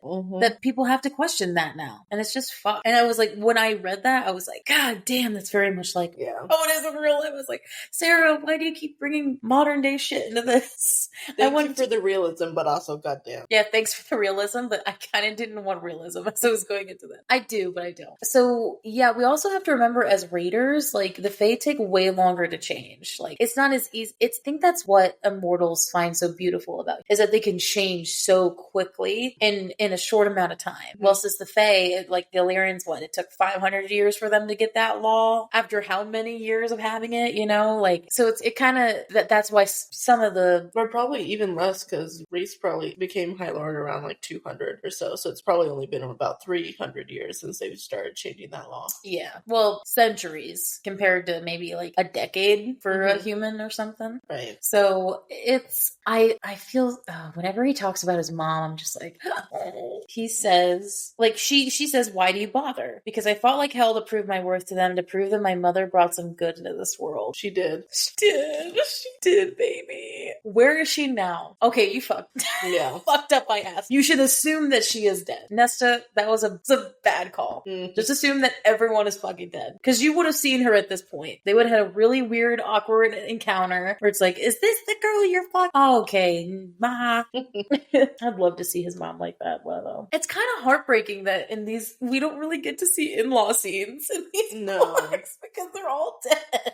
That's kind of sad. I want an in-law scene with Lucian, okay? God damn it, I want an in-law scene. His mother's still alive. His mother's still alive, and, you know, Helion, hey, Dad. Oh, by the way, you are my dad. Yeah. So we'll get an in-law scene at some point, but we all owe Cassian's mom a debt of gratitude for bringing him into this world. But he does stop at his story of saying she died alone, and that's it. He doesn't talk about what he did afterward, about how he, lit the village on fire and killed everybody. Big rough. Nesta sees him building his wall up because he is assuming that she is going to tear him up after saying all that. Of like being emotional about his mom. And that's heartbreaking, okay? Even she sees that. She's like, no, don't do that. Nesta, maybe I'm wrong about this. I mean, I'm not wrong, it's my opinion. I don't think Nesta ever after hearing someone say something so vulnerable, like, oh yeah, my mom died, or like this and that. I don't think she has never cut somebody down when they've said something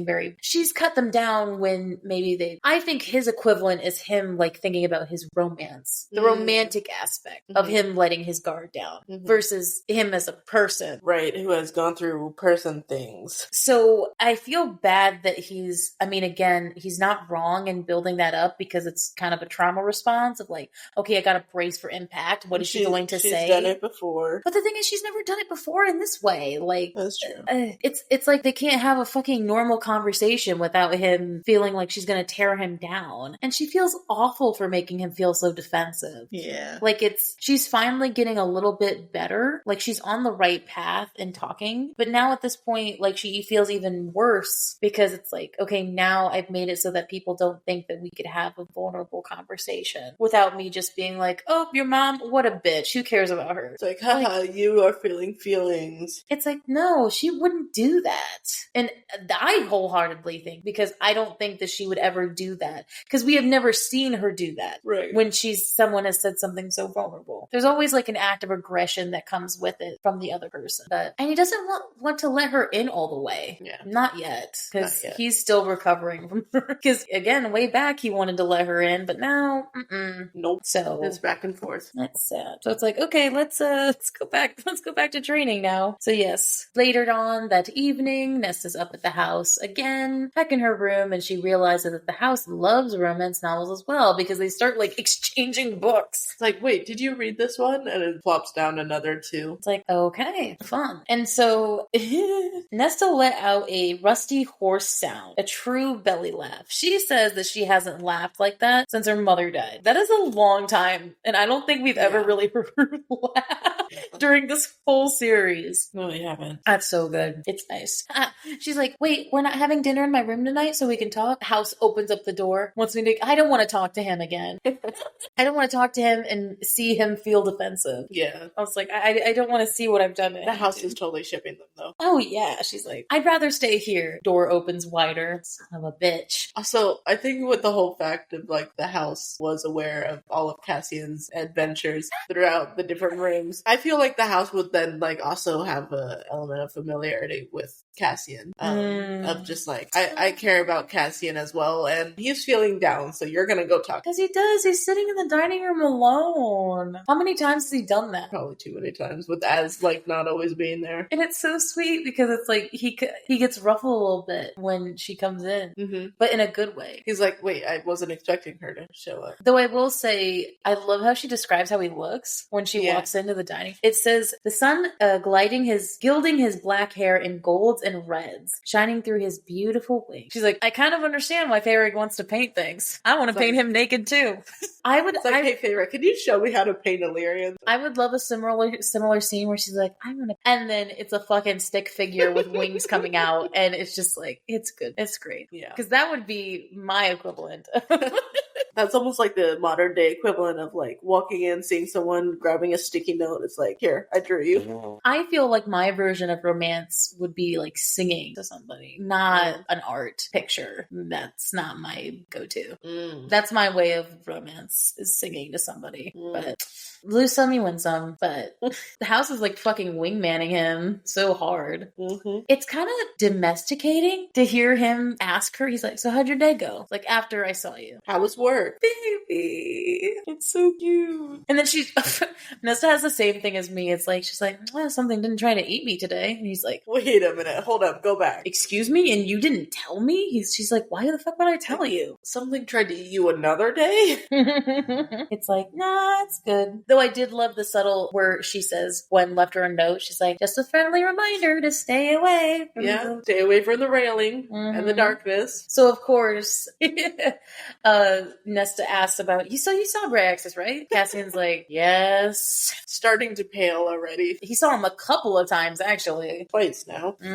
Yeah, Cassian didn't want to see Bryaxis. Because Cassian, of course, got sucked into seeing his worst fears. Like, his nightmares come true. And I wonder what he saw. And the second time, I wonder if it was the same thing or something else. I feel like one of them had to include Nesta. The second one. I would assume. But I don't know when they were boys when they saw him the first time, so I wouldn't have really known what that would have been. Unless it was Nesta and he saw her. Saw her early? Way early on of who's this female? Why is she? I do feel, though, a little bad for Nesta in the way that when they're talking, this whole time is that Cassian is like bracing for her venom. And she can feel it. And it's like, okay, I've never been this much of a bitch to somebody for them to feel this way. But I will say that there are some times where like somebody thinks crazy or like there's a level of assuming that's going on somebody's end that they're bracing for me to say something bad. And I hate the pressure of feeling like I'm going to say it's like, because now that I know that they assume something about me, like now I'm bracing myself to be like, are they going to take that badly? Or are they going to assume and run with that? At this point, I don't give a fuck. I mean, there are some days where I definitely do have those moments of like, I hate that somebody felt that way, but I don't know if anyone else can relate because that I can totally get that. Definitely. Because she calls herself a monster for feeling like they can't have a fucking normal conversation. Blaming herself on that. Yeah. Though I will say this gets into a very, very interesting conversation because Cassian did bring up in ACOTAR, I think the first time. So the second time they went to see the bone carver where Cassian went with her, Feyre, he said that he put some of the people in the prison, which I'm like, ooh, I want to know more about that. So and now he tells us. Big lore alert. We get a lot of names and we get a lot of interesting facts. So I'm excited.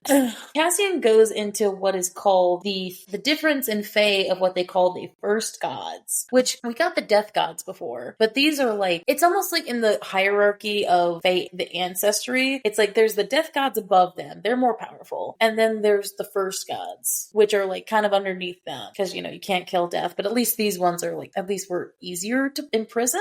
I don't know a good word to say that, but they are more kind of very much like very mortals, but not this. So this was before the High Lords. This was before the courts were even made. There was just monsters roaming about. And he says to Nesta, do you remember the like nighttime stories that you were told as a kid about the Fae? These are those. The people that would like steal children in the middle of the night and kill them and whatever. These are the monsters that the Fae like fear. I think what's very interesting is he talks about these first gods, which he didn't really talk about with the bone carver, but I'm kind of interested to see because the bone carver had a corporeal form. Again, we don't know what maybe it wasn't because it showed itself as a person, but he's saying that these first gods did not have a physical form, that they could make up a physical form, but they didn't have one. Like their true form was kind of like vapor. I'm gonna just guess some shit, which makes me think that Bryaxis is a first god because he doesn't have a corporeal form. Right. He just didn't get in prison. Because how the fuck do you imprison him? Right. Unless he was like imprisoned in the well, he kind of was. Well, in a library, but then, ended up realizing he liked it there. So it's interesting the little things, the little, parts that Cassian does. But he says that most were hunted or imprisoned, while some, of course, escaped hiding into the shadows. And they haven't really, and that every now and then something will resurface, like killings or something. Very detective work, I must say. It's like, a bunch of females are getting killed. Wonder if this is why this bothered the fuck out of me. Why are like the first gods just interested in female flesh? Like every time he brings it up, he's just like young virgins. I'm thinking, like, are they just into young virgins? Because at this point, that's what I'm assuming. That's what it sounds like. Every lore loves female, body, and I'm like, I mean, very supple. I guess. Smooth. As the straight girl, I guess I'm saying, kind of shrug. I could understand wanting to eat a man, but like, not female. I'm not, no cannibal, okay? You know what I mean. You're not into the female flesh. You prefer the male flesh. Yes, but that's just my little straight ass. That's fine. So basically, he talks about this creature named Lanthus, which when he was 300 years old, Cassian was 300 years old. 200 centuries. Wait, no. 200 years ago. 200 long years ago. He was the first god that did not reveal his true form. He says, we learned from Cassian that the bog comes from Lanthus. Yeah. I was like, little interesting knowledge I didn't know, but that it's kind of like brings in the first book. I'm like, yeah, I remember what the bog is. Like, little subtlety. I like the idea that every creature in Prithian came from a first god. Yeah, that's like what it's implying here. Or some kind of... Basically, it says that Lanthus could turn into wind that ripped the air from your lungs or turn into rain and drown you. So very not similar to Bryaxis, but in the way of like, he could just turn into rain to drown somebody. That's kind of very badass. How did Cassian get him, you know? Right. So he says that, you know, I couldn't beat him in combat because, you know, I'm just slicing at nothing. So he tricked it into an ashwood mirror. Said, you know what? I bet the ashwood mirror can't hold or can hold you. And Lanthus is like, oh, you bet? Goes into willingly. But then, of course, you know, it does not hold him. But the thing is, Cassian yeets him into the prison. Yeah, it held him long enough for Cassian to get him to the prison. And be like, oh yeah, well, you didn't get, or you got out, but now you're in the Good prison. job. I guess I was wrong. You were able to get out. Now try and get out of the cell. He's using his smarts. Not just a brute after all. Oh my god, like he's hot and he can think. How hot is first? It's like he's hot and he can think rather than he can think and he's hot. Why is hot your priority over thinking? I mean, right now it is just because I'm talking about Cassian. But is it funny that I just fucking probably insulted a bunch of men out there that's just like, you can't be hot and think? Right. It's like if you're hot, then you can't think is kind of basically what you just said. Yeah, or like if you think you're not good looking. If you're smart, you can't. Guys can have the best of both worlds. They're either all in a relationship already or there's something wrong with them. I just think it's kind of badass that it shows his skill as a warrior. My boy is a genius. Not just a himbo. No. So then, of course, it was like the big story. So then there was two other creatures he brings up. He brings up a 7-headed lubia. I'm thinking kind of very much like a Hydra level of thing looking, who liked eating girls. Blue, I was going to say anus. Anus? How do you say that? Because I think it is anus. Anise. Blue anise? Okay. That's probably how I'd say it. Well, it's not anus, so I really thought it was. Blue anise, who also liked female flesh. It's like, the fuck? What do you mean? Female flesh must be just really good. Guess so. It's really tasty. And it seemed like Azrael actually helped him out with the blue person. I don't want to fuck up the name again, so just bear with me. I even listened to the audiobook. I should know how to pronounce it. It's kind of nice that he's showing her scars, because there is a way of letting him in that way, or him letting her in by telling. It's like, oh, I got this scar from so and so, and it's like telling stories. It's very nice. But then at some point she's like, yeah, I wish I didn't know all that. That is way too much information, and like all at once. I think she wants to know the stories, but I'm not going to be able to fucking sleep tonight. And she's eating. Yeah, you know, female flesh is just really tasty, sitting there fucking, okay. Eating her green bean casserole. I am done. Or like spaghetti. What if you can, that would ruin it. Especially with a meat sauce. Right. So, let's see. As she hears these things from him, she's like, how are you like this? She's like, how can you not have that like in the forefront of your mind all the time? And he's like, that's the secret. It's always there. It's subtly, subconsciously always there, but it's not at the forefront of my mind because I have other things at the forefront than that. And that's all past. And she's like, well, and to be fair, though, she doesn't know that because it's, you know, she doesn't know the concept of 200 years of like, oh, yeah, that, you know, was 200 years ago. It's past. I feel like once they get that, you know, their first century in them, they'll just, yeah, why the fuck was I like that when I was, you know, this young? It's like, wait a minute, that's going to be weird for them to hit 100. I guess so. Reese is going to be finally like, yeah, I'm not dating a minor anymore. Well, she's 100 years old. It's fine. You know, I'm only 500 years older. I'm 600 now. At this point, it doesn't matter, right? Right. Yeah. So I think that's important to say though, because I think that people think shit just goes away, and it's like, no, it doesn't. It's always there. It can be brought up, but I think with time, as things go, like you see it in a different way. Like, probably when Lanthus thing was happening, it was probably very scary and traumatizing, or like thinking that he was going to die in that moment. But it's like, I learned something from that and I survived.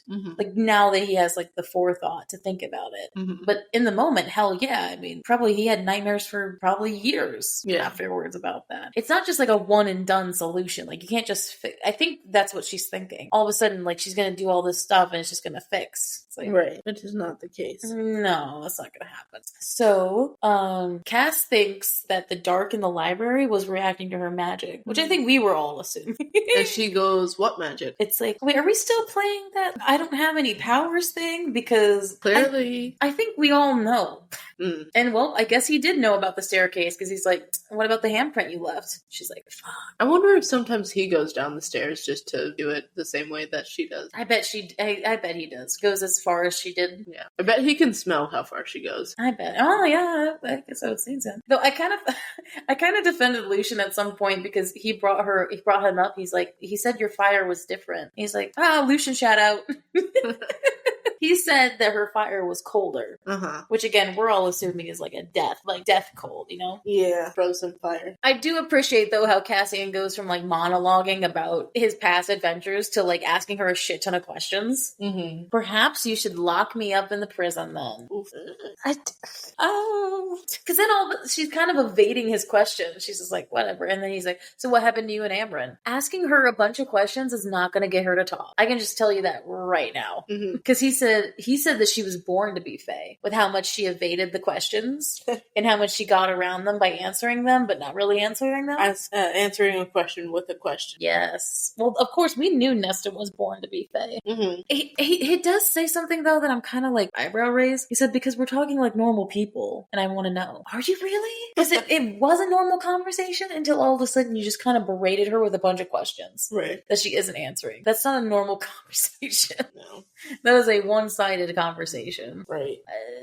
I think this level, the training and the library thing, it almost feels like a band-aid. It's like, it's using it to help it for sure, but it's almost like Nesta right now is thinking of it as like a temporary fix. Yeah. I'm doing what you guys wanted. I'm training, I'm going to the library, I'm working, like she's just waiting for it to be able to go back to the outside world. Yeah, it's like, what more do you want? It's like, no, but what they're looking for is you to like actually face your shit and feel like can, not just put the band-aid over it and say, I'm doing these things, now let go. Right. Just so you can rip it off and get back to what you were. Yeah, and just go, this is you getting better. And they still both can't get past each other's walls. Though I will say, oh god, the sexual tension just goes through the roof by the end of this. Jesus Christ.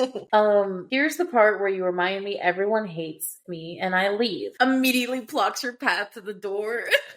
It never mattered to me whether you took half the cauldron's power or a drop. It still doesn't matter. Why do you even bother? Is the equivalent of when Feyre asked Rhysand, why do you even care? Why do you? And he's just like, why do I care? Immediately gets triggered. He says, why did you stay with me that day in Hybern? Question for a question. Oh, shit. Finally, we're talking about this? Maybe? They're pushing each other in like a good way. Like they're actually pushing each other in a good way. She says, because I was a stupid fool. He immediately sees that she's afraid after she asks that question. Because they know why. And she knows why. But let's not be vulnerable. Because he says, what are you afraid of? And she's like, no, I'm not afraid of anything. He just wanted to get her riled up so that her power would come out. And that he would see it. Because he knows. Haha, I told you. Oh my god. Cassian's eyes gleamed in savage satisfaction. Do you know how your eyes glow when your power rises to the surface? Like molten steel, like silver fire. Another roll credits almost. I know, right? And she pushes him up against the wall. She kind of creeps towards him. Nice, taking the first move there. Why is that me? Because you need it to happen against a wall. No, but the thing is that also it has been me. Because no guy has ever taken the initiative on me to push me against the wall. I have always done it. So I kind of feel her in this one. But if it was Cassian, I don't think I'd care. She is definitely a top. She is a top A. I'm gonna tell you that. Yeah. That is not a pillow princess right there. No. She is a top. And I think that's what causes them to be so chaotic. Yeah. Is they both want a top. Yeah. And so one's kind of got like to fight the other. You are being the bottom right now. But they like that. Right. They like doing that. It'll be a lot of flip-flopping for sure. For sure. And then he says, it's so cute, you guys. He says, this whole scene is beautiful. She's like fucking growling at him. She's like gnashing his teeth at her teeth at him. And he says, beautiful. I know that's supposed to be funny, but that's also he's being very genuine. I know. Because she's just like being so fucking nasty. She's like, and then he's like, hot. Why is that me? Yeah, you'd be like, oh, you're growling at me?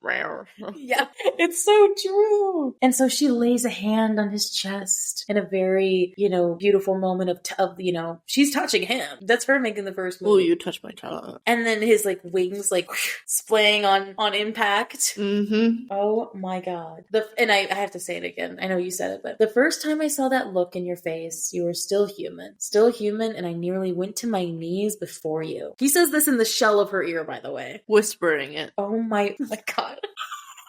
Your power is a song and one I've waited a very, very long time to hear. Oh, end game for sure. For him saying that. Come on now. If he's waited so long, he's probably gonna get it, right?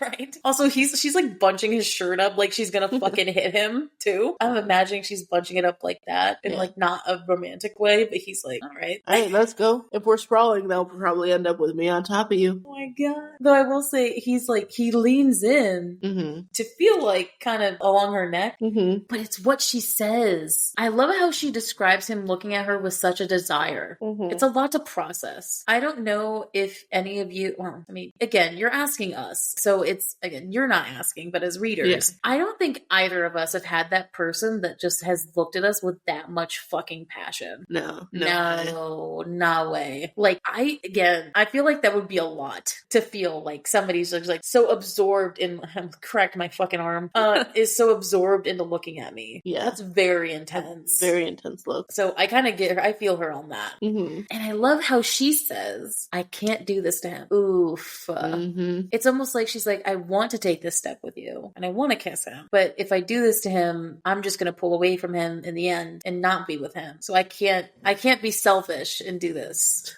But we all know, we've read a book before. As soon as she gets that first taste, that's over. Yeah. The fact that she's even thinking about like, oh, I can't kiss him because I can't do that means she wants to kiss him badly and probably other things. He was waiting for her to give permission. Yeah. That is so sweet. Again, there will be some times where, though, if you are in an established relationship, that gets annoying. But I will say, when you're first getting into it and you don't know. Even in established relationships, though, like, I think in the moments where it can get more annoying is when it's constantly of like, hey, can I kiss you? Even in established relationships, the better like part is like when it's checking in rather than asking permission. Yeah. Of like, hey, are you okay? How are we doing? Yeah, like, especially if you feel like there's something off. Obviously, a check-in is good. But I will say, as a person who's been in a sort of relationship, I will say it's like, can I kiss you? It's like, babe, just fucking sweep me on my feet. You can kiss me now. We're together. You don't have to like ask me. Now, if I come in and I'm raging, and then all of a sudden you just want to make out, it's like, whoa, ask me first. But some people don't have that. It's like, read the room. Read that. Yeah, they don't have that object permanence, so. No. But so, she does pull away, but he keeps his dude. This is making me blush, and there's legit no sex yet. I can't handle it. He says, he slid his own, like, before she can pull her hand from his chest, he grabs it and kind of, like, rubs his finger on it, like his thumb. Do you know what I'm going to be thinking about tonight? You know what she's going to be thinking about tonight? I'm going to be thinking of that look on your face. I'm always thinking of that look on your face. Imagine being so hot that a guy is jerking off to you, gnashing your teeth at him. And growling and eyes blazing. Imagine how hot you have to be. Dude, I could get away with that so easy. I'm feeling really good about myself today. I feel like I could do that. That's good. I feel like I could be hot enough to do that. Anyway, this isn't about me. Right, I'm into Cassian mode. Sorry. That is intense.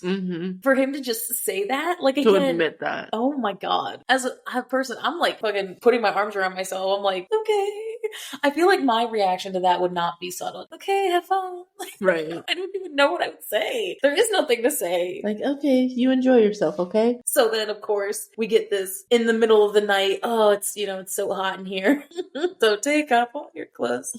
And she can't stop thinking about him. And so she tells the house, come back at dawn. Yeah. Take a hike. I actually love that we're getting a masturbation scene. Mm-hmm. I love that because they talked about it, but now like we're actually getting one. Mm-hmm. Where she's like, yeah, I know myself enough, and so it's just fucking rubbing one out, just like he is. Well, he's rubbing many out, but yeah. The next day we learned it was like what 3 times? 3 times at first, and then when he wakes up, another one. Oh my god, that is a lot. He has a lot of stamina. I don't have a penis, so I don't know like that urge. So there's a level of. I feel like guys jack off more than we definitely have to. Yeah, that's much easier for them. Well, yeah, that's that true. Too, so they can get through it real fast. But I also think they have a higher sex drive, don't they? Like a. That's debatable. Yeah, I know. You Azrael motherfucker. I know. But isn't there like but it's something about them. Again, we don't know about penis anatomy, all right? But like, I will say that it is easier for them. Well, okay, so she just rides her hand in the middle of the night thinking about it's his hand. Yeah. Oh my God. Just thinking about Cassian constantly. I don't know why this makes me blush more than the Feyre Rhysand thing does. Because it's almost like, because now when it does actually happen, there's a level of personal character growth of Nesta that we know. It's like, yeah, I was using my hand and all of a sudden he's fucking ham hock hand, and it's like, now it's actually his hand. His hand is so much better than I imagined. Oh my God. His hand is bigger than my hand. Isn't that, do you know what I'm saying? There's a level of blush there more than the Feyre thing, because it's like, we didn't get to masturbate with Feyre. Yeah. Talking about like a jerk off circle. That's not what I'm trying to say. But I will say, like, we didn't get that personal scene. Mm-hmm. That's true. So it's like, him, Rhysand probably fingering Feyre wasn't personal as this is probably going to be for me. Anyway, so. Now moving on to the male side of things. Cassian next could not sleep well 3 times. Before he could even close his eyes. Yeah, before he could even fucking sleep. And then, 1 in the morning wood, my man. What an awkward breakfast conversation. Because Nesta gets there before him. Yeah. Because she's like, nope, I'm up, ready to go. Yep. Got all this energy. It is so awkward because they both know they masturbated each other last night. Yeah. They know. They can smell it. They can smell it, and they also just know, just by their demeanor. Because Nesta is so nervous and embarrassed. Because she's sitting there like, yeah, it's a book about the book. I just slapped my forehead, by the way. Why is that fucking me? It's a book. Yeah, the book, it's about a book. It's like feeling so fucking dumb. He does try to kind of casually be, so what's up? What are you reading? You have a fun time last night? It's just like, oh, it's a romance. Oh my God. But of course they're like, we have to train together for the next 2 hours. Being at attention is not going to be helpful. I feel like if he was at attention in the ring, she'd just be like, they would fuck in the ring for sure. There would be no qualms about that. But the ring is special to him, so maybe outside. It's sacred. So if he were at attention in the ring, Nesta would probably try and jump him, and then he'd be like, hold up, not in the ring. And then it gets to like exactly 2 hours, fucking drags her out of there. It's like, okay, now we go. Yes. The moment they step out of the ring, they could even go to the floor right there, but just not in the ring. Just not in the ring, because it's that sick. Yeah. This was cute. Again, a lot of stuff with Nesta and Cassian is very sexually charged and very, I don't want to say adult, but very just sexual. I really like their moments of where it's very cutesy and like Nesta is getting flustered, because that's not very often that happens to her. Right. But of course, like, he's sitting there, his dick is like straining through his pants, and he's just, okay, I can't be the one to get up first, because if I get up first, she's going to see.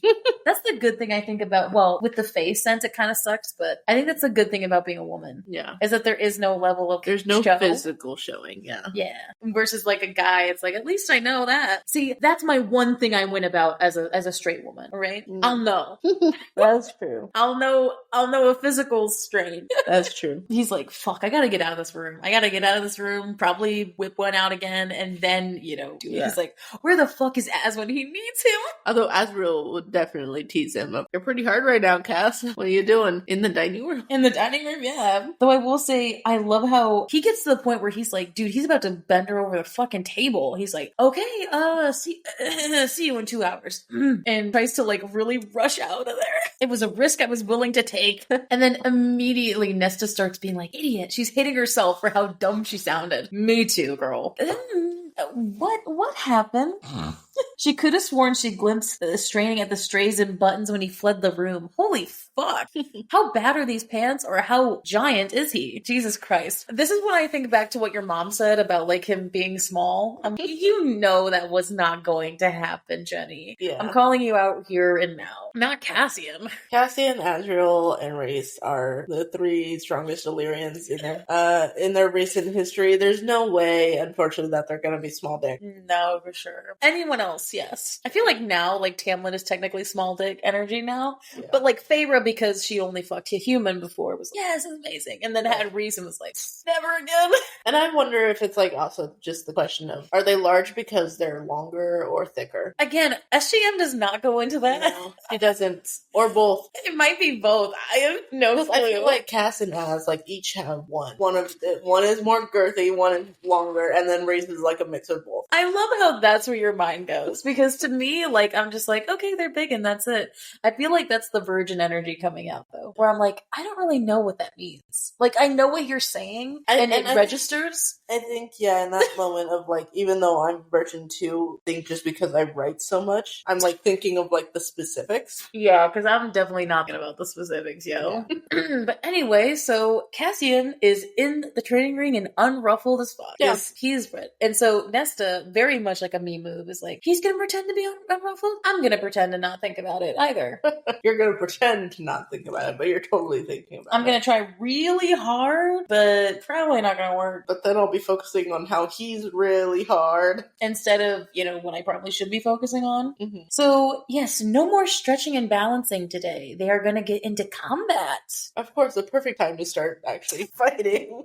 Being more touchy with each other, hell yeah. Maybe that's what made Cass decide that. He's like, alright, we're gonna start touching now. I guess so. Well, no, it's the fact that he says, we're moving into core work. And then, what the funniest thing is, okay, as modern readers, like, core does not mean what they think it means. Mm-hmm. We know when somebody says doing core muscles, like, we know. Mm-hmm. But very much in this SJM universe, they do not use core very often when talking about muscles. They usually talk about, like, my core is melting or something. Right. That is very much their vernacular. And so she's like, what? Common miscommunication issue. Mm-hmm. We're gonna be exercising our cores. You know how to do that? She's like, the fuck? And then he's like, oh, filthy mind. And then he flicks her cheek. That's kind of cute. Too much. He's like, you gonna make me look like you? He's like, please, Nesta. No one looks like me. And then I could just imagine her in her mind like, yeah, no one fucking looks like me. But she's like, Rhys and Azrael do. He's like, yeah, but I got some muscles on them. Maybe they're in other places. For someone not wanting to bring sex into the training ring, you were doing a really fucking shitty job. Mm-hmm. The thing is, that's also just Cassian. Mm-hmm. He would say the same thing to Feyre. He'd be like, yeah, maybe there's muscles on them, but not flirty. But because it's Nesta, there's this very thin line that they're working with, because that is very a Cassian thing to say, but also now we have more context. Yeah, they have, their issues, so. But she has an actual genuine laugh with him. A second genuine laugh? That is and this time it's with him. Mm-hmm. And he is so thrown off by her laugh, and he's very happy to see it. That's like when Rhys saw Feyre smile at him for the first time. All right. Abdominals it is then, because we're not going to say core anymore. Though, as anyone who is, again, we're not exercise fanatics, but I will say, as soon as Nesta said Cassie was making her doing planks, I was like, fuck. Mm-hmm. I hate planks. Maybe it's because I'm a plus size woman, even though I do have like a really top heavy, my arms are very muscular. Mm-hmm. Keeping myself up for a plank is hard. I mean, I think I can keep up more than 30 seconds. Or she said 5 seconds. Yeah. But I think I can keep up more than 5 seconds, but it definitely ain't gonna be no 5 minutes or whatever the fuck he was talking about. So I think when it comes to planks, a little digression here, I actually think that I used to be okay at doing planks, like in middle school, elementary school, like way younger Luger. But then, like, my problem, like, then was that I have really bad circulation. So even just being, like, on my arms, because I couldn't do, like, the full straight arm thing. So I was on my forearms, and then my circulation would start cutting off on my elbow, and my arm would go numb. That, and then having my toes bent like that to keep me up off ground, like, just made my feet cramp constantly. Yeah. Which, plantar fasciitis, woohoo. But So you did the sissy push-ups then? That's what we called them. The ones on where you had to get on, so you didn't have your hands out like on the floor like that. You had it on your elbows. yeah, for planks though. Yeah, but we also used to do that for fucking push-ups too. How do you even do that with push-ups? Like, how do you go down if you're already on your forearms? Oh, it was like, or no, what is it? Oh God, what was a sissy push-up? Oh, sorry. I went like in the opposite direction. Sorry. You'd cross your legs and put them on the ground, and then you would push up and down like that, but keep your feet in place. We had similar like that, except it was you didn't have your feet on the ground, like you were just on your knees. And but like you crossed your leg. There was like you crossed your legs and then pushed down. No, it was like on your knees, and you crossed your legs, but they had to be like held up by your butt. Oh, okay. Well, I always went the sissy way out. I'll tell you that for sure. But I was really good at sit-ups. I was good at sit-ups. But yes, we hate planks. I fucking hate planks. Anyway, core work, Russian twists. But it's the thing is, Cassian has the shit to back up like what he's doing, because he keeps telling her to do these things, and then she's like, no, but I want to see what you do. I'm just like, do you use all this shit, or are you just common rookie move? When dealing with a professional, he's just like, so wait, do you do any of this still or whatnot? It's like, all right, you want to see, would it make you feel better if I were doing the plank with you? It's like, yeah. It's like, okay, casually gets into plank. Well, first of all, casually takes shirt off and then puts a bun. It's like, that was unnecessary, but I'm still sitting here like, okay. Well, the bun was necessary, I think. I can understand hair getting in your face, but the shirt off, no, that's just for us readers. He did not need to. Oh, he really didn't. No. But I will say, she's like, oh, I bet it's so terrible watching him do all his stretches. And I'm sitting there, lucky bitch. Like, I would love to see how those core muscles are flexing right now down by the waistband of his pants. Oh God. And what might be under those pants. Jesus Christ. It's true. So, but I do appreciate though how she talks about how he's professional in the training room. And that it seems like the training ring is sacred to him. It's like flirting isn't allowed in the training ring. Outside, everything's free game. I appreciate a man who knows the boundary of like, okay, let's be serious. Because there are some guys out there, like everyone has known before, is that there are times where the guy doesn't know there's no boundary. Like, of like, you can flirt anywhere.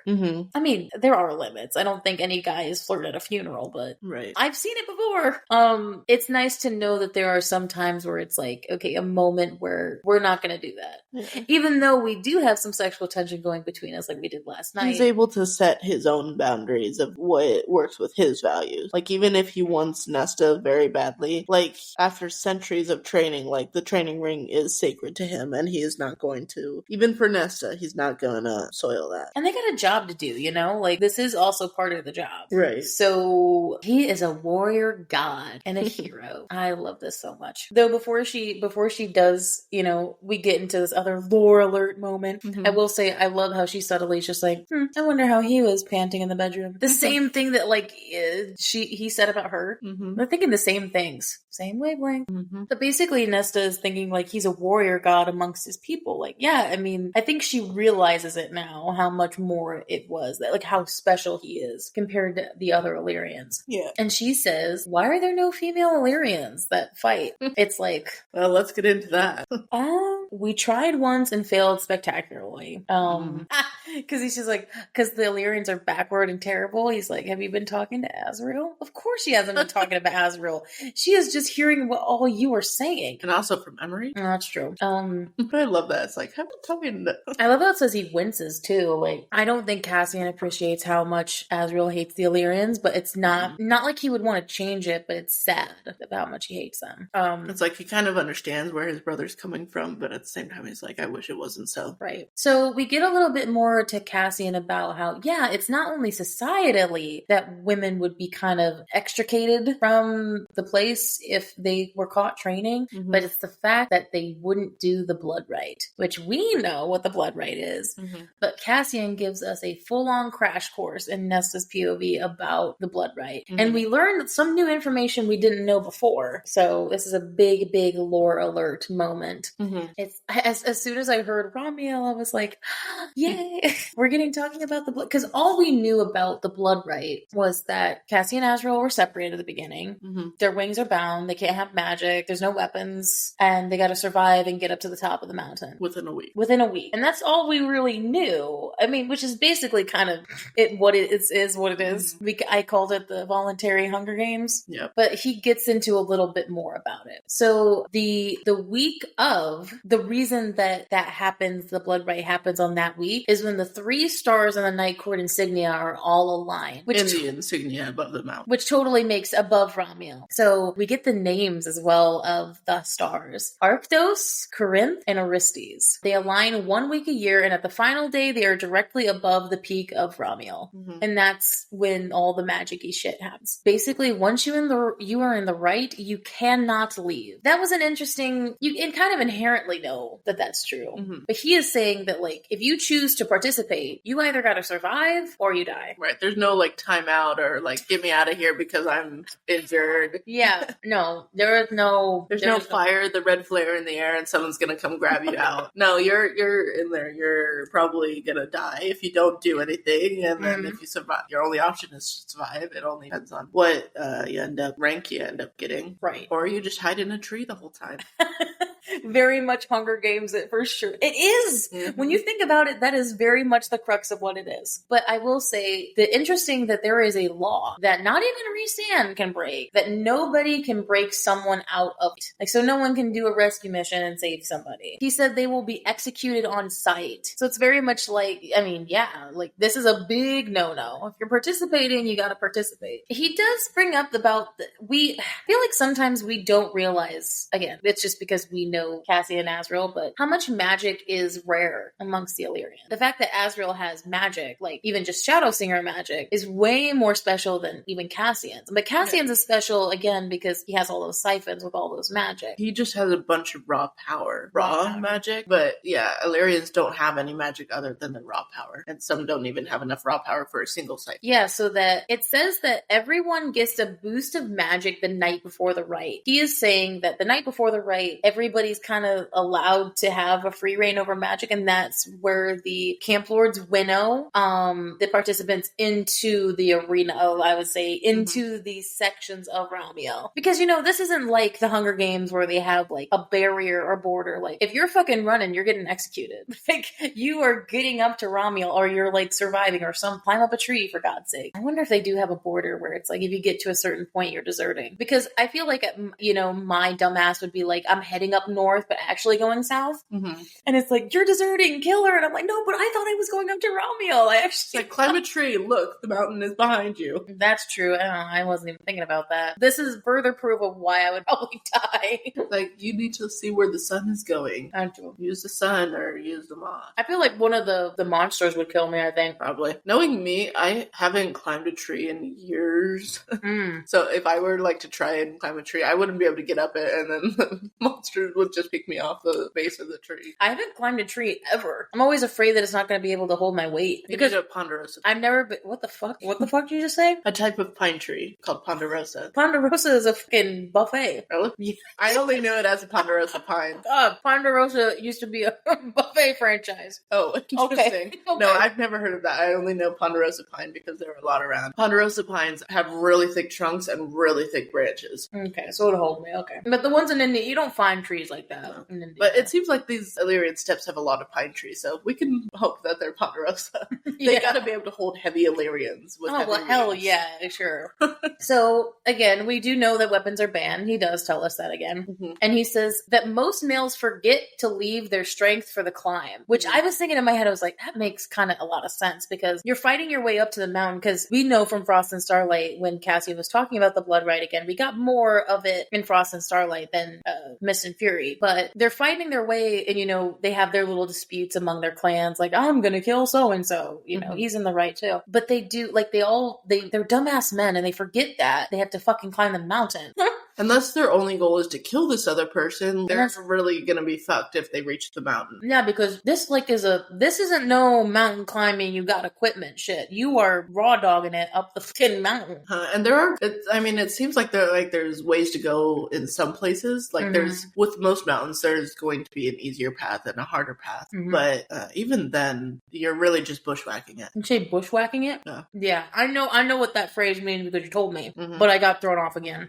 Sorry. But so basically, Cassian tells us there are 3 levels of warrior by the end of the blood rite if you win. Or sorry, not if you win. You win if you get to the top, but if you survive the week and you reach the mountain, there's the 3 levels. You're still a warrior considering if you survive, you are a warrior. You survive the blood rite, which I'm glad that people get a participation trophy because I couldn't imagine going through that and just be like, you're no warrior. Be like bleeding out, like almost dead, but you're like, I made it to the end of the week. It's like, sorry. You're not a warrior. So based on the 3 stars, there is Arctosian, who the people who don't reach the mountain but survive. Participation. 3rd place. Aristian, the ones that make it to the mountain but do not make it to the top. And then Corinthian, which I'm assuming Corinth, the star, is the one at the top. I would assume. Are the ones who make it to the top. Because, I've actually seen a lot of fan arts. Like, I know a lot of fan arts say that the 3 stars are like, there's 2 even ones and then 1 in the middle. But I've seen actually more fan arts recently where 1 is lower than the other and then the middle one. I'm assuming, yeah, because that would make sense. I mean, how else would they have decided which goes where? I mean, there is a hierarchy, yes. There is a 3rd, 2nd, and 1st place. Yes, clearly. It's just like a podium. So, badass. Cassian says that only a dozen warriors have made it to the mountain. To the top. No, he says that there was only 3 people besides them that actually made it to the top. What was it? But that a dozen warriors in the last 500 years have made it to the mountain. So not only were they badass for getting up there, because only it says 3 before have done it. It's that only a dozen in the past 500 years have made it to the mountain at all. So that means even, dude, 2nd place, you're all right for making it to the mountain. That is crazy. And the fact that she's like, and I'm gonna guess you're all Corinthian. He's like, we made it up to the top, baby, and won the damn thing. We were almost dead, but that just makes it, I think it makes it more impressive knowing the context. Because it's like, yeah, they made it to the top. That's great. We're thinking that, people made it halfway, or, there's a level of people making it to the mountain, but people only a dozen going up to the mountain. That is wild. Reaching the base. That is crazy. Reese and Az and I touched it together, even though we were deliberately separated from each other at the beginning. And yes, she didn't know that because they were separated because everyone was afraid of them and what they could do with each other. So you brought this up, but I didn't really bring it. I didn't realize it when I read this the first time that he brings it up here. He says that there are 3 different ways to get up to the top of the mountain. And there's one called the breaking, and that they went through the worst one to get up the mountain. That's no surprise. Of course they would. No, they didn't. I also would understand why, but it makes sense that they were trying to escape people though, because they'd go to the one that nobody else would want to go to. But also, if you're gonna win the damn thing, why would you pussy out and take the easiest route up to the mountain? You are going through the breaking. That feels like a cheap win. I know. It's like, yeah, you imagine becoming Corinthian and then, you guys talking at the pub or something, and somebody said, oh yeah, I took the first route. It's like, imagine they go without really much fighting, and then they just choose the easy, and they reach it on the 4th day. Right. That is wild. So Cassian does bring up that there were only 3 besides them who made it to the top, and 2 were lost in Highburn. And she's assuming at the blast. Those Corinthian badasses went out like bitches in the fucking final battle because of that goddamn cauldron. That is, I wish they had a better warrior's death. It's a bad way to go. And then, so that means there's only one other Corinthian other than our 3. I know. I wonder if we'll ever meet him. Oh, I wonder who it is. Could you imagine if it was Devlin? Oh my god. I don't think it is. I think they have him up on that. Yeah. So I love how Nesta after this whole exposition nonsense, Nesta's like, so you think females can't do all that? He's like, no. That's not the problem. He's like, if Moore went into the blood rite, she'd win it in record time. He doesn't think that women can't do it, but it's like, I didn't even think about that there's a different sort of issue. I don't want to say issue. It would get rapey. And it would get to a really bad thing where the guys wouldn't just want to kill the other girls, they'd want to rape them, then and kill them. And it's like, but if they already deal with that in the camp, like... Right, but I feel like it'd be much more violent because they are young Illyrians in the Blood Right. And because basically anything that happens in there is, like... Allowed. It's free reign. I understand why he's upset about that. But I do think they should give them a chance. If there are warriors that are willing to... that they think that they could get it. Or, if anything, like, I know it's not super great to keep them separate, but make a female Blood Right. Oh. I know it wouldn't necessarily work because it wouldn't be at where the stars align, but maybe creating some other, like, smaller Blood Right that they do. But isn't that just as sexist? I mean, it is, but, like, it would give them a chance to test themselves. It would give them a chance to try and become better warriors without the rapey aspect. So it may be sexist, but it's not rapey sexist. Again, I'm not trying to, like, justify the Blood Right having women in it. I just think that I understand where Cassian is coming from when he says that they're not going to fight beside people who haven't done. That makes sense, even though it's bullshit. Even though if there is a warrior like Moore, who is very trained and astute, they know that she could pass. If you didn't go through the same thing you did, it's very much like vetting. Like, you didn't go through this, or like hazing. Hazing in a fraternity. You didn't go through this, so we're not going to really respect you until you do. It would definitely be more like hazing. So I kind of get it at that rate. But if they don't let women in, how do they expect them to? But I think I disagree with you about the female thing. I think proving that you can win against men that are going to try to... Because I don't think... Again, this is all voluntary. They're not going to get thrown in there if they think they can't do it. But I think that that's the whole point, is proving that they can survive and not have that happen. But again, knowing the risk that but the thing is, I think again, I don't want to get into a debate about this, but like, I think the reason they live in constant fear of that already, like, without even going through the Blood Right, like Cassian's mom, the guy could come up and rape her tomorrow. Like, that is what they constantly live in. So what would having the Blood Right have anything to do with it? It wouldn't be any different. It would just be like going around like normal, just in a more like where no one can see, I guess. Yeah, and I mean, yeah, and we're not going to go too much more into it, but I think, like, what I was suggesting with the just female version of it would be, like, that's like a stepping stone, just because it does take so long for Illyrians to change, and so it maybe, in a way, it might make females feel safer trying to fight and learn how to fight, so almost like a qualifier round or something like that. But yeah, there's, like, a lot of, like, logistics, like, in and out of it, that we can't even really go into, even if we wanted to, just because we don't know how those would work.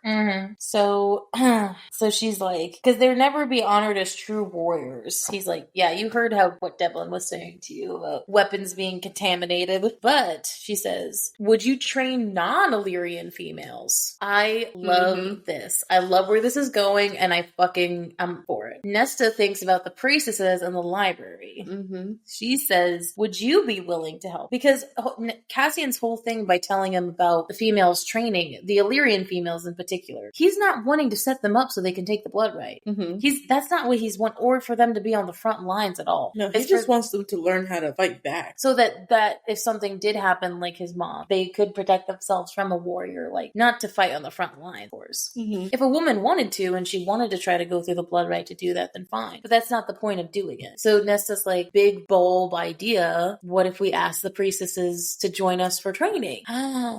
Genius. I love how he gets really soft with her. He's like, Nesta, many of those females don't want to leave. And he's true. It's true what he's saying. But I also he's at a disadvantage here of being the man in the situation, of not knowing what they want. Right, and also many of them probably don't want to be around a man. Which is understandable that he's being sensitive about this. He's like, I don't know if they want to be around me. And I love how she says, you wouldn't hurt anyone like that. It's like, of course we know that, but that's not the point. And I love the fact that he's not shutting it down immediately. He's not saying no about it. He's just saying, well, it probably won't work. He's like, well, I could ask Moore to come or Feyre. And she's like, not Feyre. No, this is my stuff. I don't want Feyre involved. This is my book. Feyre, get the fuck out of here. She doesn't shut down Moore, though. No, but she also doesn't really think much about Moore. No. Except in terms of Cassian. But I will say, I do love how she does say about Feyre how much self-loathing she feels when she's around. Not that she doesn't like having care around. It's the fact that she feels self-loathing. Her own self-loathing, yeah. But Cassian is really proud of this idea, and it means the world to her. Just hearing her be like, and for some reason, the words meant everything. It's like when somebody works through something, but they're teaching somebody else how to do it too, because it makes them feel not alone.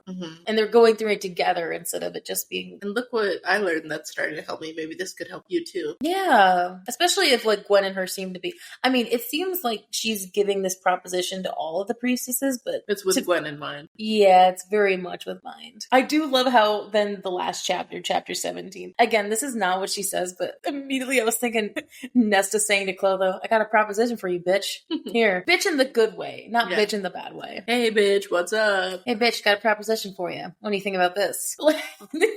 So basically, whoever wants to come and train with me and Cassian to learn how to defend themselves, but they can also heal through breathing and bullshit and whatever. Wow, and stretching.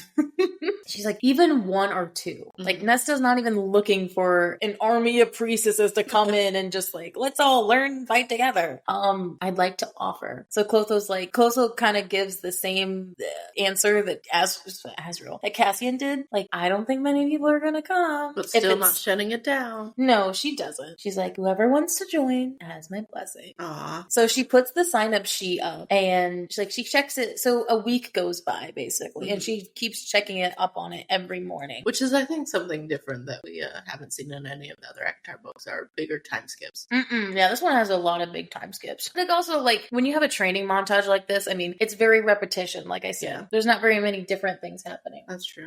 Unless someone fucks someone. I like how it's not all happening at once. Yeah. It makes it seem a little bit more realistic in that way. So I will say, I love how as they're talking, it'll take time, Cassian says, consoling her. Keep reaching out your hand. He gives her the same advice, not knowing that that's the advice that Amryn fucking gave to deal with her ass.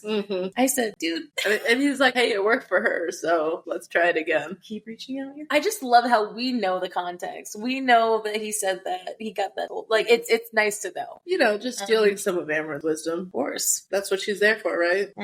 Well, at this point, yeah. So training is getting a little bit more intense for her. She's starting to plank, 30 seconds at least. It's more hand-to-hand combat. Like, she's learning about how to, like, punch properly and how to put in a fighting stance. She also gets to 500 to 700 steps. That is a leap. That's a big leap. From 150? Yeah. On the staircase. And then, of course, we get her. It's very much a montage, like, monologue. And it's like her and the house are sharing books with each other. Like, they're giving each other book recommendations. She doesn't see Gwen.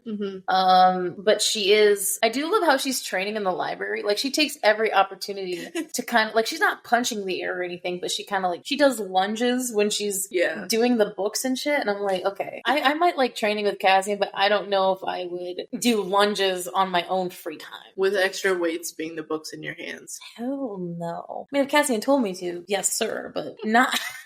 I wouldn't be doing it on my own free will, for sure. Hell no. I think Nesta says the best line with the most Cassian and Nesta example. Like, this is an example of their relationship in a nutshell. She says, but what would it matter, keep reaching out your hand, if no one bothered to reach back? That was Cassian's whole fucking issue with you, bitch. Is that he keeps reaching out his hand and you keep not going for it. So now she is getting the reverse of how that felt, of giving a good option and them not taking it. Again, she's not trying to force a priestess in anything, but she's giving them a good outlet and they're not doing anything with it. Come on now. So yes, then we get the scene with them with punching somebody, learning how to punch someone. And I will say, as a second degree black belt in Taekwondo, that was like the first thing we learned, learning how to punch someone correctly. Because there are so many ways to fucking break your hand or break your arm when punching something. And so that's why we had to learn at a very young age. I started Taekwondo when I was 3. So I had to learn like that pretty early on, because especially with a kid, you can't let them get hurt. Not that I was like throwing punches at 3, but I could have. But also the stance. The stance means a lot, for sure. Though Nesta is 100% right when they start talking. She's like, why would I want to throw a punch if there's so many ways I could break my hand? Punching is dense. Well, yeah, because you're not supposed to fight your way out of every scenario. You only use it when you direly need to. Yeah. She's like, so you always throw a punch in perfect form? He's like, yes. But he does say, he's like, oh, well, there was that one time in that one tavern where I had my hand. Showing us proof that it does happen. It does happen, but he said, what? It's like probably 10 times in 500 years? Okay, Cassian's perfect all the time. He's got perfect punches, perfect abs, hot core, perfect abs. I think he said perfect abs. Well, I know where your mind is. Oh, the core muscles we're talking about, right? Yeah, you know, the perfect abs. They don't.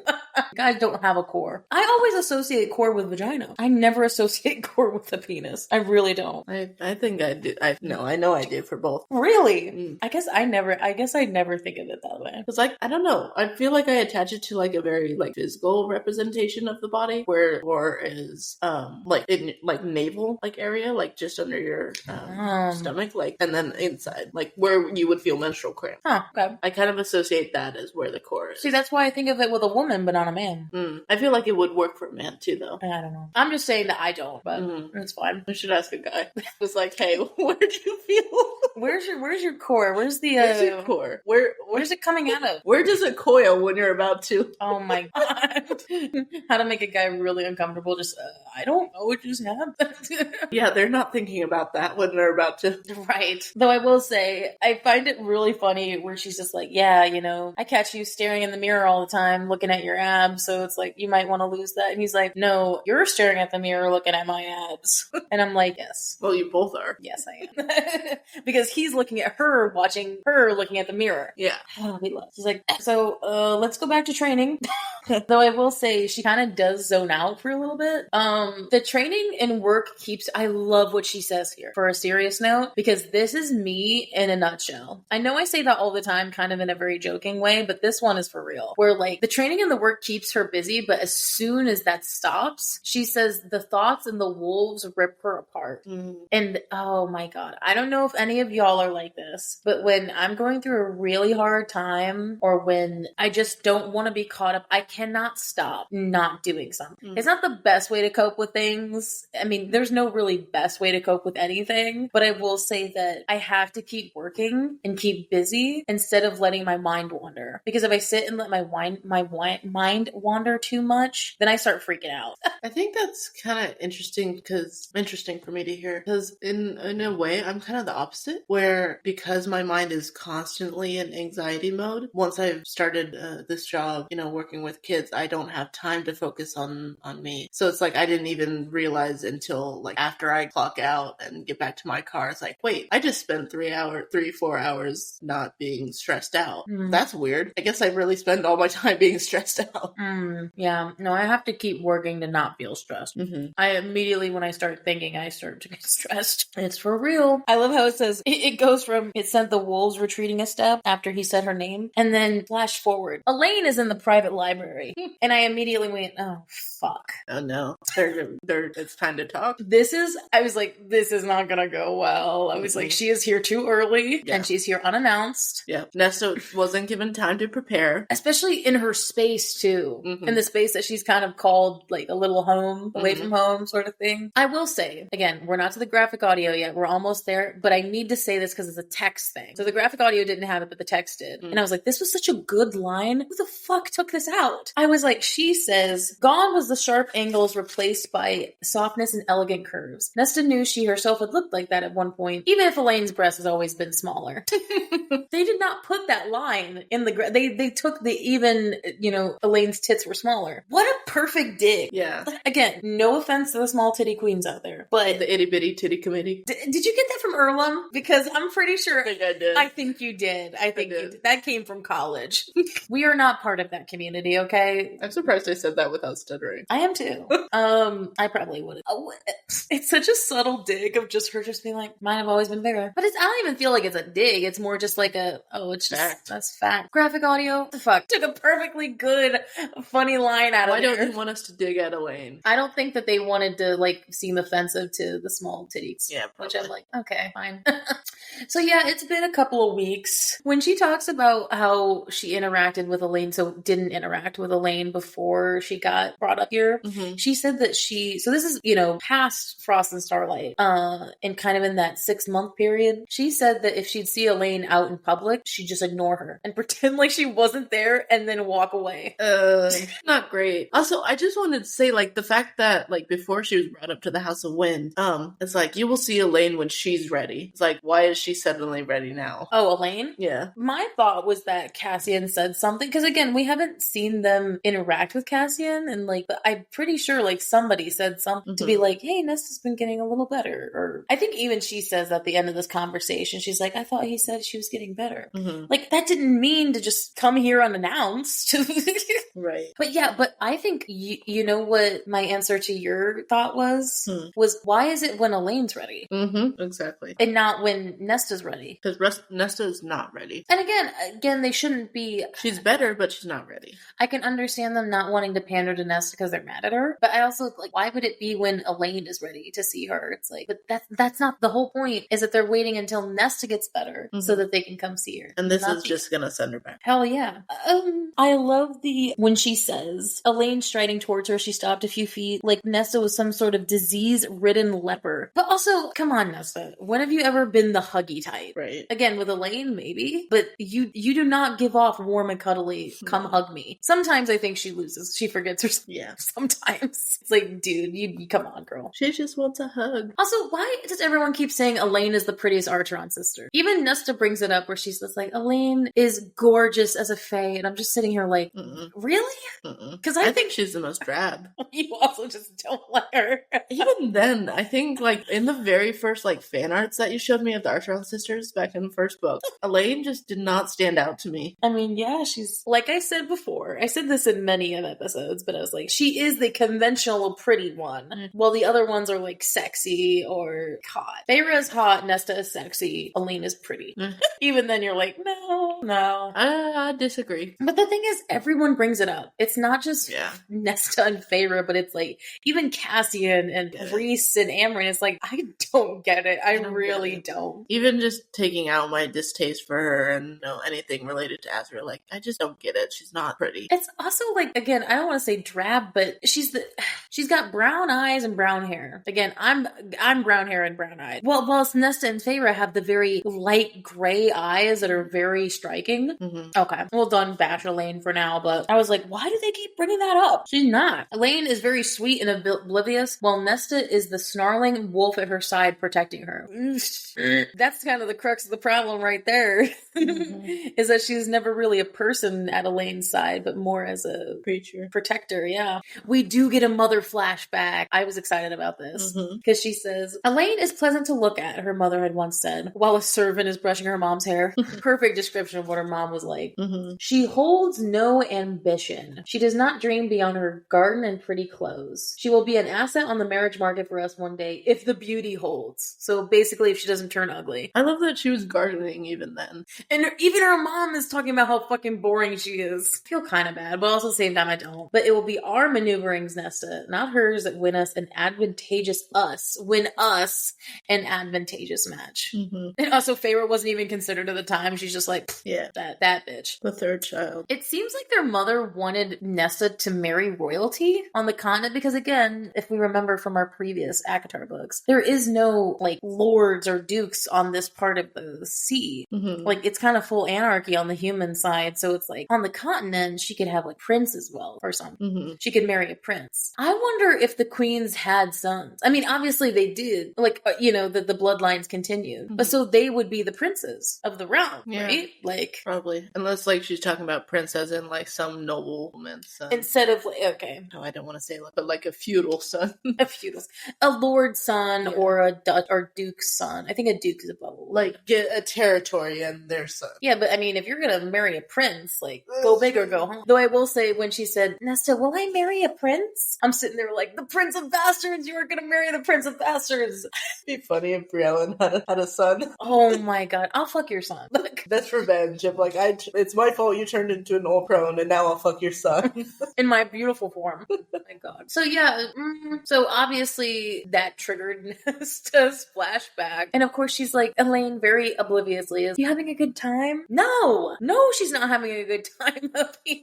This is not meant for a good time. I mean, yes, in aspects it is. I mean, she's probably had more of a fun time than 8 months. Or probably her life, honestly. Yeah. But the whole point of her up there is not to have fun, it's to get better. Yeah. Though I will say, as they get into this argument, right? Because Nesta immediately goes in, because why would she not? I stayed by your side for weeks while you wasted away. Exactly. There is a difference, but Elaine wasted away for weeks and nobody told her that she has to get a grip or get shipped off to the human. No one did. I will say, but to be fair, she wasn't spending, Valaris' taxpayer dollars on fucking... And it was only a few weeks. It wasn't months. No, and she wasn't fucking strangers, and she wasn't using money and, whatever. Granted. But the whole point is that Nesta did stay by her side that entire time and made sure no one, got close to her. Meanwhile, where the hell was Elaine? When Nesta, yeah. I mean, I know Nesta probably didn't make it easy. Definitely didn't make it easy, but, still, Elaine, why didn't you try? Just as hard. Very one-sided. Though I will say, when Elaine... Okay, is this just me, or am I being a bitch? Because I don't know what it is about prudes, but sometimes I can't stand it. Okay, I can understand maybe not wanting to cuss. Okay, that's fair. But someone not wanting to be and having sex with strangers. She didn't want to say it, because she was trying to use it as an example, right? But then then Nesta gets mad. She's like, fucking strangers? And then she Elaine gets hit back, just say it. Yeah. Or don't flinch when someone else says what you can't say. Why are you... Again, I think I agree with Nesta here, where she's like, we're Fae now. Fae to a certain extent, to where us thinking about all those dirty thoughts or whatever is commonplace here. They're living in a place with so much fucking lust. Yeah. How is Elaine still a prude here? Right. And you bet she's fucking thinking about Azrael. You can bet money on that. Definitely. I hate it, but you can bet money that she's having fucking dreams about him. Do you think she's the type of girl to be like, I'm not gonna masturbate because she's too prudish? I feel like, yes, she would be a prude about that and would try and resist as long as possible. Oh no, this is a sin and whatever. But then I also totally feel like she would have a couple moments, especially with how she drank on Solstice. Where she would just fuck it, and then she would go hard. Go hard or go home? But I feel like she could be very dirty, she just doesn't present that. But you know what I mean about that? Yeah. I mean, there is a part, again, no offense to anyone who are prudes out there, but there is also an annoying factor to that. We're adults at this point. We're not children. We can talk about adult things without it being dirty. Right. If you did want to just, talk about it casually. And if you don't, then don't bring it up. Yeah, she was trying to... So she lost on that one. Also, dude, Elaine lost her virginity to Grayson. We all knew that, but we got it confirmed. Yeah. It's ugh. Why? Why him? And why are you still on him? It probably wasn't that good. I don't want to hear about Grayson anymore. Probably wasn't that good. You've got a fireling. Right. You have fucking Lucian. Well, yeah. I mean, yeah, Nesta is mad that Elaine packed all her shit. It was though I will say, here's where I kind of get off of the Nesta train. I was up with her to a certain point, and then now she is taking this in a bad way. She's saying that Elaine took Feyre's side in this. It's not like Feyre tried to pit sides. Right. It was very much shit was going on, and I think the way Elaine is saying it makes it sound like there's choosing sides, but also Nesta's projecting that too. Nesta, I feel always thinks it's as a side. There's either my side or Feyre's side, or my side or someone else's side. Because it was always competition, because her mother taught her to grow up in competition. So it's always, even though this has nothing to do with competing, this is literally just, if you are going to say it like that, they are on the side of you getting better, but not on like 2 against 1. Right. I also don't think Nesta appreciates I think she liked having Feyre as the odd one out, because at least she had somebody with her. And now that she's the odd one out, she doesn't like being alone. She feels cornered. Ganged up on, tag team. So I don't agree with her when she spits that bullshit, because that's just dumb. And she's just upset, honestly. Yeah. Though hearing Nesta say that she hoped Elaine saw how much of a monster she was and still stayed by her side anyway is the whole reason why she loves Cassian.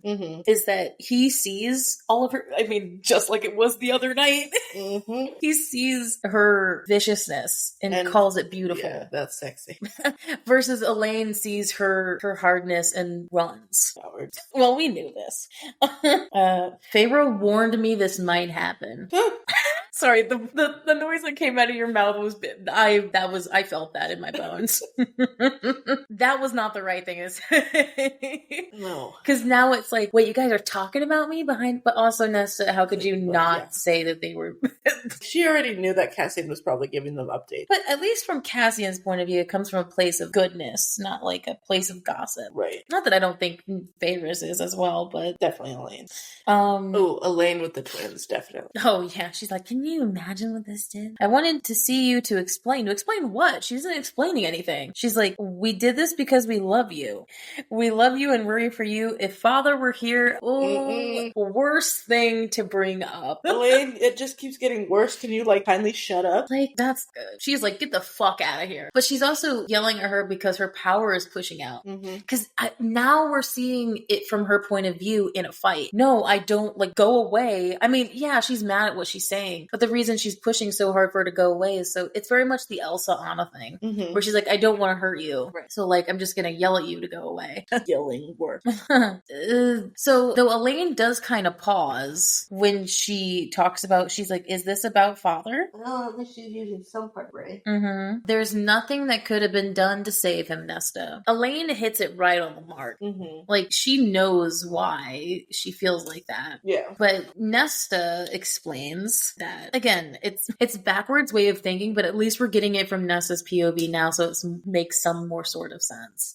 Is that Elaine is trying to see the goodness in Nesta and seeing where it's coming from, and Nesta's like, I don't want you to sympathize, because as soon as you start justifying everything I'm doing, I don't become the monster anymore. The monster that I think I am. Yeah. So she's like, I don't want you to give me an out for the stuff I'm doing, so I'm just gonna hurt you even more. She says, She lets the silver fire show, by the way, to her.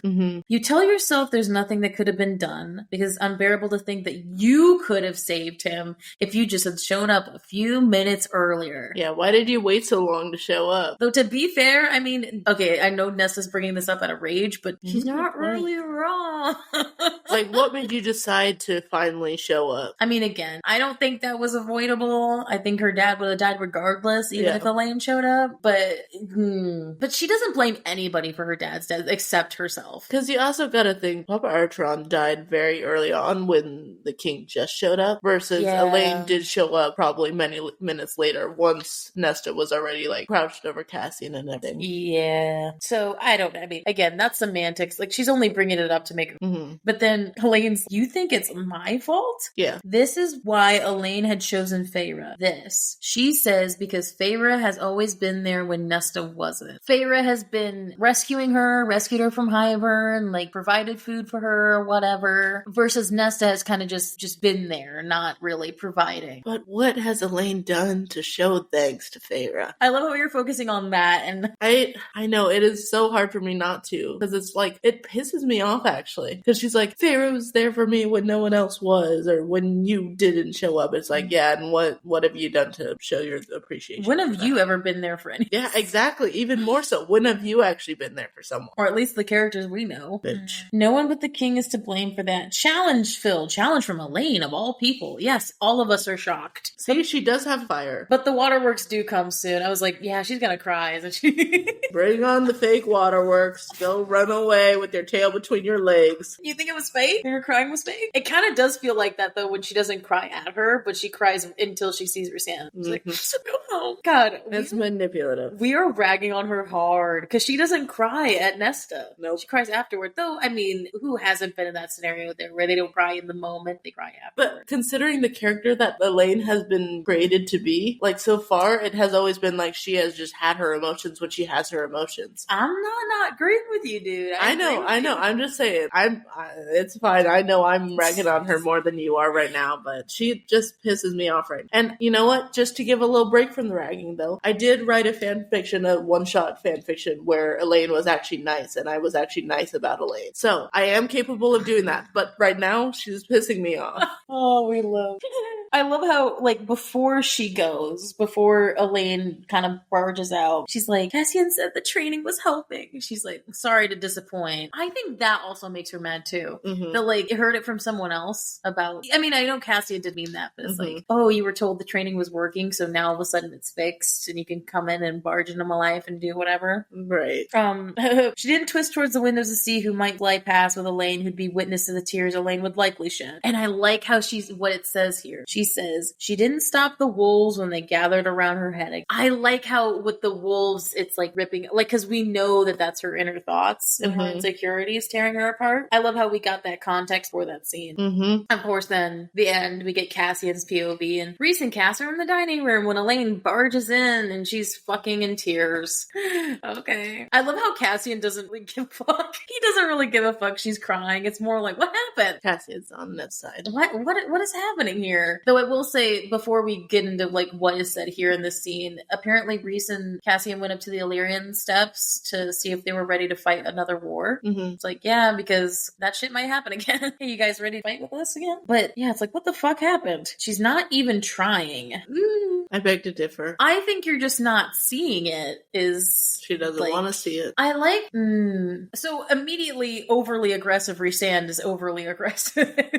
He's like, Feyre warned her. It's like, dude, Nesta's making progress. Something ticked her off. Rhys says, what about Feyre? She doesn't want Feyre here. Howard rumbled through Rhys, guttering the stars in his eyes. Calm the fuck down, Cassian snapped. They have their own shit to sort out. You threatening to obliterate Nesta every time it comes up doesn't help. And then says, I'll fly you home. I didn't like Rhysand there. And I hate to say it. And I know there's so many instances where I feel like this is going to happen. That made me mad, actually. He's like, yeah. Well, I knew this was going to happen. It's like, did you? Why are you immediately... No, he was definitely an asshole. And I did not like him in that scene. Sad. And that's not even just from Nesta's point of view, but that's from Cassian's point of view. Like his brother. And it's just like, what the fuck, man? Yeah, it's like, dude, fucking calm down. Get out of here, man. It's like, you can't just fix everything just because you love Feyre so much. You can't make them, like, love each other. You know that isn't how it works. But unlike Cassian, it doesn't seem like Rhys even wants a relationship. No, it's not even trying. Yeah. And honestly, I feel like he only puts up with Elaine. I don't think Cassian likes Elaine at all. No. Though I will say, it's funny, it's a good point that Cassian says, hey, maybe don't bring Elaine up here again. He gives Nesta the mission. He says, maybe we should ask Nesta before she comes. Mm-hmm. And he's trying to give her that agency, and they're not really giving it to her. And it's like, why does that go two ways? Or why is that only one way? Why is she not given the same choice that Rhys gives everyone else? Because he doesn't like her.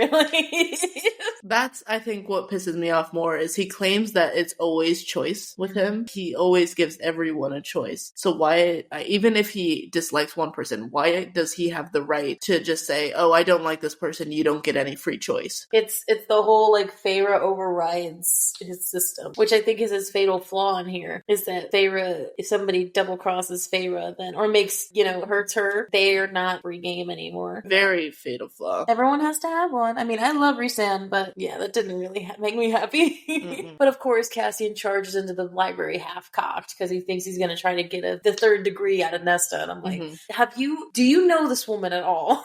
She is not going to explain anything, especially now. But he's standing up for her even when she doesn't know it. And I think that speaks volumes. And he's not just doing it in front of her behind the scenes. Although it should be nice. It would be nice to see him do it in front of her. Just so that she can get a little taste of like, oh, he is defending me. He's not just talking. And he has a little bit, but she wasn't really seeing it then. They were in like other books though too, so not in this one. I agree to a certain extent when he busts in and he's like, what the fuck happened? What did you say? I think that's a common reaction to have, like, to somebody. I think I agree with what she says to him. She's like, okay, why are you assuming it's me that said something and not poor, sweet, innocent Elaine? It's Nesta.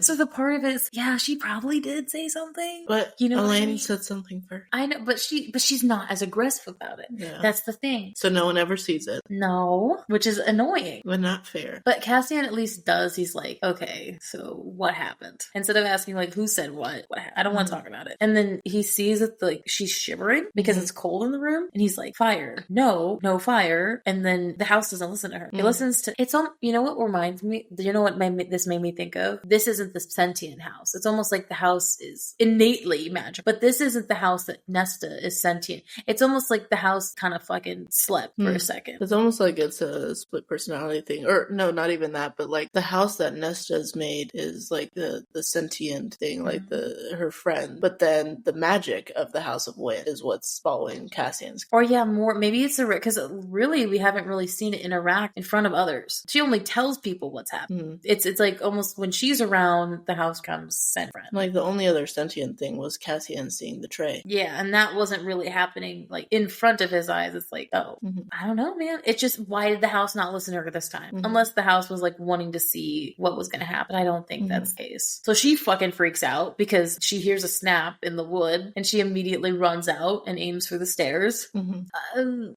I like this ending. Again, I hate that we have to end here because it's like the worst place to end. I mean, it's not the worst, but it's also not the best. So he says something where it's like, he's like, what's the plan, Nest? You tear into the people you love and they'll eventually give up and leave you alone? Is that what you want? She yanks and she turns around and she stares at him, but she doesn't say anything because he sees it finally. It's not that, I think he misunderstood. She wasn't saying anything to him before, like specifically in Frost and Starlight, that not saying anything to him was like pretending you don't exist. I don't care about you. That's what it played off as. But in reality, she didn't want to tear into him. She didn't want to keep the conversation going and her to lose control in a sense of where she just tore into. She would rather, it's almost like she was pitying him in a way and didn't want to hit her with all her might. And then that makes him see red. He's actually mad about that. Do not fucking go easy on me. I want you at your most raw. I can take. He's like, just fucking say it. That's very sweet though. I'm not gonna lie. That's very sweet. Him saying, just fucking, like, I can take it. But he doesn't say that. I think if he said that, maybe that would cause something else. But instead of power against power, it kind of does, like, she gets riled at him, but then immediately he says the most dead expression she's ever given to him and then starts down the stairs. That's not good. That is not good at all. And she immediately goes, I don't want to talk about it. All right, I'm just going downstairs. Dead ass expression. Goes from like really mad to like power against power, and then so quickly. That'd be scary to watch, I would assume. Especially as someone who's in love with somebody else. It's like, how did that happen so quickly? And unfortunately, that is where we end the deep dive section. I'm so sorry, folks. I feel bad, but I don't. Yeah, that is definitely very rough. Especially when you're almost expecting a fight. Right. And then it just doesn't happen. It kind of leaves you feeling just as knocked out as if you got punched in the next fight. You have to fight in a relationship sometimes. Yeah. Although don't take it physically. No, God, no, God. But yes, like Tabi said, that was the end of our deep dive. So now we are going to move on to the second section where we talk about graphic audio. Yay! Graphic audio. Looking through the doc, there are a lot of notes on this. So yes, even though again, this section was pretty long considering there's only 4 chapters, but a lot happens. So top of chapter 14, I love the music at the beginning. It is very much like, again, this is Cassie at the top of the house of when thinking she might come to training or whatnot. It's very first love music, falling in love for the first time and happy music. I really, really like that. Wow. I liked the comment that Colleen had when she narrated the line about, the house has been watching me for a long time while I've been doing some very dirty things in this house. Like, she elongated it really cool where she's just, very much like a Ruh-Roh situation. And hearing John laugh at the moment when he's laughing at Nesta coming up the stairs and hearing her grumble, it's like there was kind of like a sigh of relief in it where he's like, I'm glad she's here. I was like, oh, he's so cute. Also, Natalie grumbling was hilarious. She's like, under her breath. And it was very, I don't even know. Oh, yes, I know. And then when they get into the training, I think what's very funny is that when she says, like, do the muscles ever stop being sore? And he goes, they never do. And she goes, never? Very young, like, and very like, oh, come on. It felt very that. And it was a new emotion from Nesta that I felt like I've never really heard before. And god damn it, that hamstring line. When he's massaging her hamstrings, he's just like, God, this, I don't know why, maybe it's just because it's John, but I don't know why there was like sex involved with that quote where he's just like, God, your hamstrings are as tight as bread. It's like, okay, John, you did not need to say it like that, but also, okay. Well done. Well done, sir. Well done. Then of course, I thought the princess creature line was good because Cassian said, oh, so very innocently, oh, so you were your daddy's little princess, whatever. And then she goes, no, that was my mother's creature, in a very like dark tone. And he's like, oh, okay. That was awkward. And then of course we transitioned into like the whole Eris scene. And I was like, Anthony again. He sounded very depressed, and I was kind of sad because it made it, it made the scene for what it was. And of course, Eris, as you know from previous graphic audios, I do love that man, even though he sounds creepy sometimes. But it's a hot creepy. I don't know how else to describe it. You have a hot creepy sound, my man. Because his narration at the Tamlin monologue, where he's being very poetic about Tamlin being in this beast form, it was very good. And then of course as they go through, they're kind of just talking to each other, but I appreciated the Morgan line because Eris is kind of light already when he talks, but then hearing him go very deep and serious of, why don't you ask Morgan about the border, or like me leaving her unharmed at the border, whatever.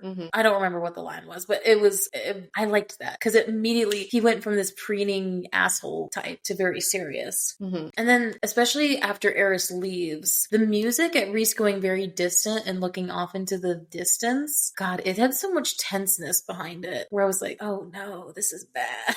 And then the nothing line, that hurt because I love Anthony, and hearing him sound so defeated, I don't think I've really ever heard him sound like that, to a point where he's like, nothing. Dang.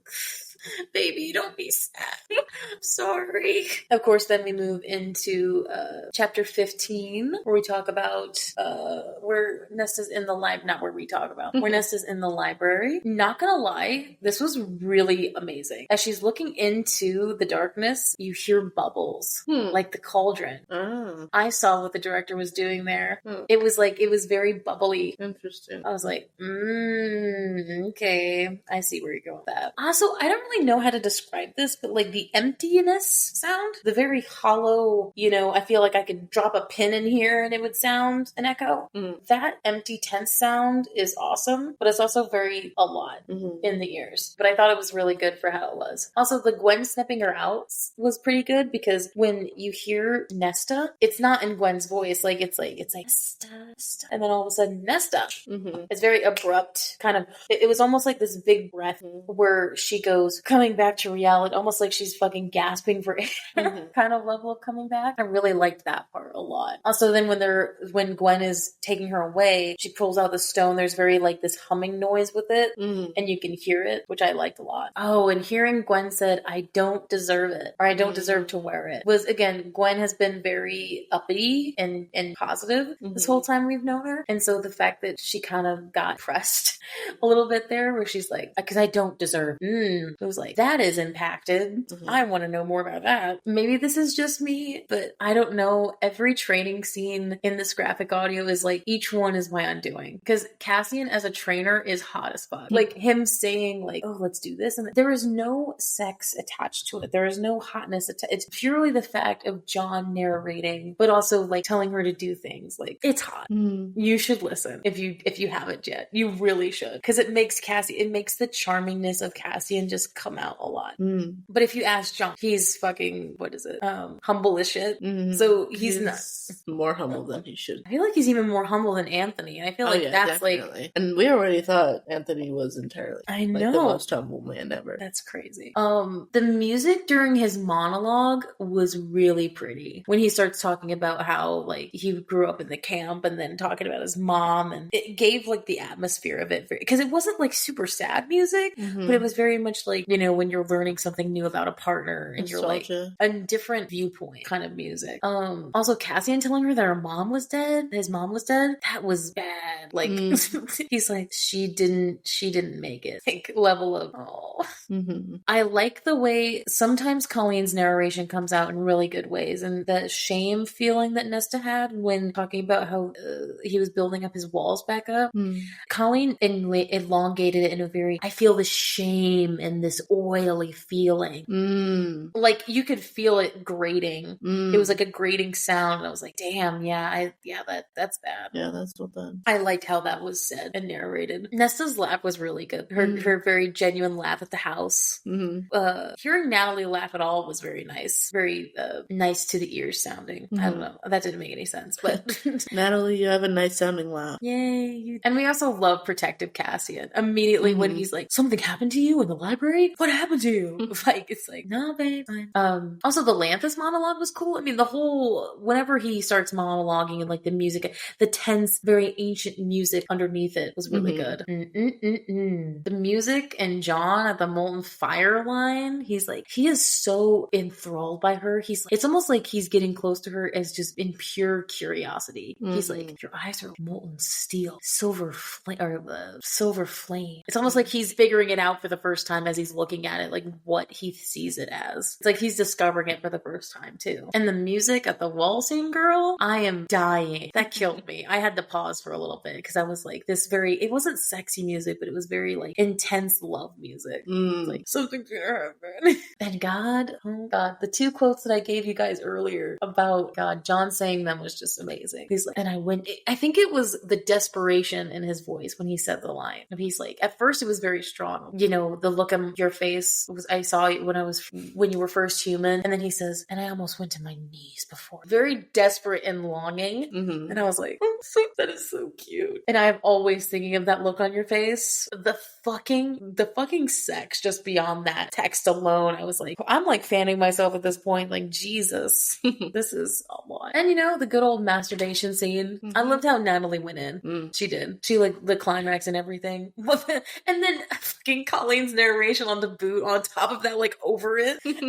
kind of was a little funny there because Colleen did it very desperate too. She's just like, Nesta couldn't sleep, and she felt like a raging fire, whatever was said there. Good God. And then of course, chapter 16, the next day, Colleen, the very elongated Cassian hadn't slept well in a mocking tone, kind of.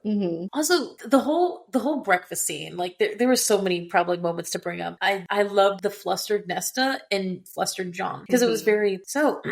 What are you reading there? Book is about book. Okay. I love how when he gets up to leave, he coughs. He's like, I'll see you later. I'll see you in 2 hours, whatever. And then the huff laugh was good after, like when Nesta laughs at Cassian's muscle line. It's very sweet because she's like, and it's like, ooh, okay, we love. Also, the core line was good. He's like, we're gonna do with our core today. And she's like, he goes, no, filthy mind.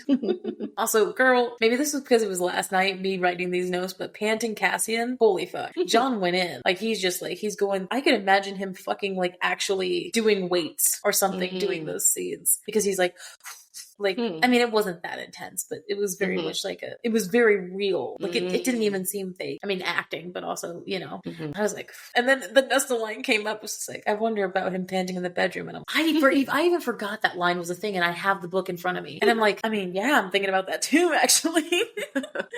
But then there was really good tense music under the blood, right? When he talks about that, because there's a lot of like different instances where it's like just good mystical music. And again, I love their talk at the end of this scene where where they're talking about priestesses and Cassian's being very sweet with her and like soft. He's like, Nesta, I don't think he doesn't want to say it to her because he doesn't want to disappoint her, but then he's also like not shutting. And then he's like, Nesta, I like this idea, Ness. This is good. He calls her Ness, and I love that I love the term of endearment. The last time he called her Ness, she said move. And now he's calling her Ness all the time, and she doesn't even. And she feels happy about it because they're alone. And then of course the last chapter 17, when we have this montage scene of her training and going to the library and all that, there's a clock ticking in the back.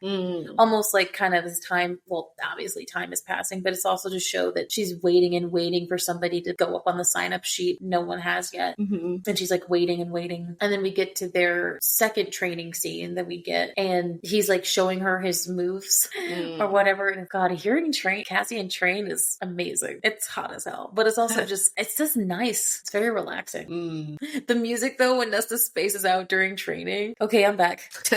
Me talking to John at one time. Yes, yeah. Also, Karina, we missed you. Elaine's voice actor, but also we didn't miss you. We didn't miss the character, but you do a wonderful job making us hate Elaine. Do a wonderful job. Wonderful job with Elaine. Yes, you do match the character. Because she starts out really soft, like normal, but then the fucking strangers line was good. Because Natalie was like, and fucking strangers? Just say it, Elaine. It was immediately like sharp, and I kind of like, but it was also her making fun of her a little bit. Mm-hmm. And I loved again, it was like a typical, anger fight scene, but I loved the silver fire when it came out. Every time it comes out, I get really happy about that. Because it's almost, you just hear this, like this thing of fire come about, and you just know it's lighting up in her eyes or whatever. I also loved a good slam door. I love in a scene where you can actually tell the door is being slammed. Just out of conversation. And then they don't say it in the graphic, but all of us, I mean, they do say some of the dialogue, but they don't say all of it. All you hear is wolves. You hear wolves as she starts to sit down. Like actual wolves. Yes. Like that's cool. Roaring at her and barking and shit. I thought that's clever. Perfect sound design there. And then of course the music at Cassian's POV when he's talking about the Illyrians and before the Elaine thing, before Elaine barges in, it's very nice. Like it's tense a little bit because they're like, we're gonna have another war and whatever, but it was good. Also, aggressive Rhysand. Oh no. I told Liesl pre-recording, I was like, I didn't like how Anthony sounded. I mean, again, it sounded per character, but immediately he goes in angry. Like his first line, he's like, I don't even know how I could. Feyre told her this would happen. And immediately is like angry. I don't like it. And then when he says, did he say? I don't know what other line he had, but it was just like, what about Feyre? And then even when he talks to Elaine, he's just like, I'll take you home. I was like, Anthony, I love you to death, and you're a good actor, so this really did well. But I was like, I'm not liking Rhysand here very much. I think even when we talk to Anthony, he's like, I kind of love playing a dick. Yeah. Because Rhysand is so lovable that it was nice to play him being aggressive, but it made me mad. And that's the point, because it made me mad in text too. Right. And then during Cassian and Nesta's fight, I appreciated she enunciated the protecting sweet, poor, innocent Elaine. And then Cassian mirrors her. He said, when he said the line back to her, and he said, I just want to let you know that you've been protecting poor, sweet, innocent Elaine this whole time. I like how he kind of comes back at her. Matching her where she is. Oh, for sure. Also, girl, the crack sound at the fire. Yeah. I mean, it was that was not a fire cracking sound. That was totally a bone. Right. It just, and it was, celery. Dude, it even made me, was like, oh, that's a bad way. And then, of course, Cassian growls at her, and I was like, also, anytime these guys growl, dude, just do a cameo and growl. That's all you need to do to get views. Yeah. And it's like, sex sells. We talked about this. But yeah, that was, I mean, again, I love the graphic audio so much. So again, if you haven't listened, you should, and invest in it. You can get it with Audible. You can get it for free over time. Yeah. But I would really recommend listening to it. Yes. But yeah, so I mean, thank you guys for staying. This is the end of our episode for today. Our next episode will be with John Vertullo, the voice of Cassian. We talk about it all the time, and we have recorded it already, so it's amazing. You guys will really like it. I hope so. Just some updates. I'm assuming we're doing our Court of Bros and Bros episode in the next coming weeks. We'll see. We'll do some promoting about that. And yeah, so we did get an update that all the voice actors do want to do a live stream. So everyone's in for Cards Against Prince. So I just have to make it happen and schedule everybody, which isn't impossible. So we will do that by the end of the summer. We'll see how that goes. We'll see who comes, especially with scheduling and whatnot. So I'm very glad about that. We will be trying to set up a live stream at some point to talk more about it. And just please follow our TikTok, Facebook, Instagram, social medias, all that. And yes, one last date is that next weekend, this will be out before next weekend. Yeah, okay. I'm going as Gabriel's, because we got Gabriel Michael, our first ever interview. I am going to Romantasy BookCon LA with him and being his booth assistant. I've been working behind the scenes about it, and so we didn't get a chance to get our business cards that we wanted to get, but hopefully hopefully if I am doing more cons and stuff, we will get cards and kind of go that route and doing promotions and stuff. Again, I don't know if we'd ever want to do convention stuff, but you never know. It'd just be nice to talk to other voice book people and be like, hey, you like ACOTAR here? So if you or anybody you know loves ACOTAR and you want a very deep divey, if you've listened to the graphic audio, maybe you want to hear us talk about that. I talk about it constantly. So if that's the kind of medium you want, please share our podcast and please review. It really does help us. And please be in the comments. We'll be excited to hear from everybody. Well, we will see you guys all in the next episode. Bye, guys. Bye.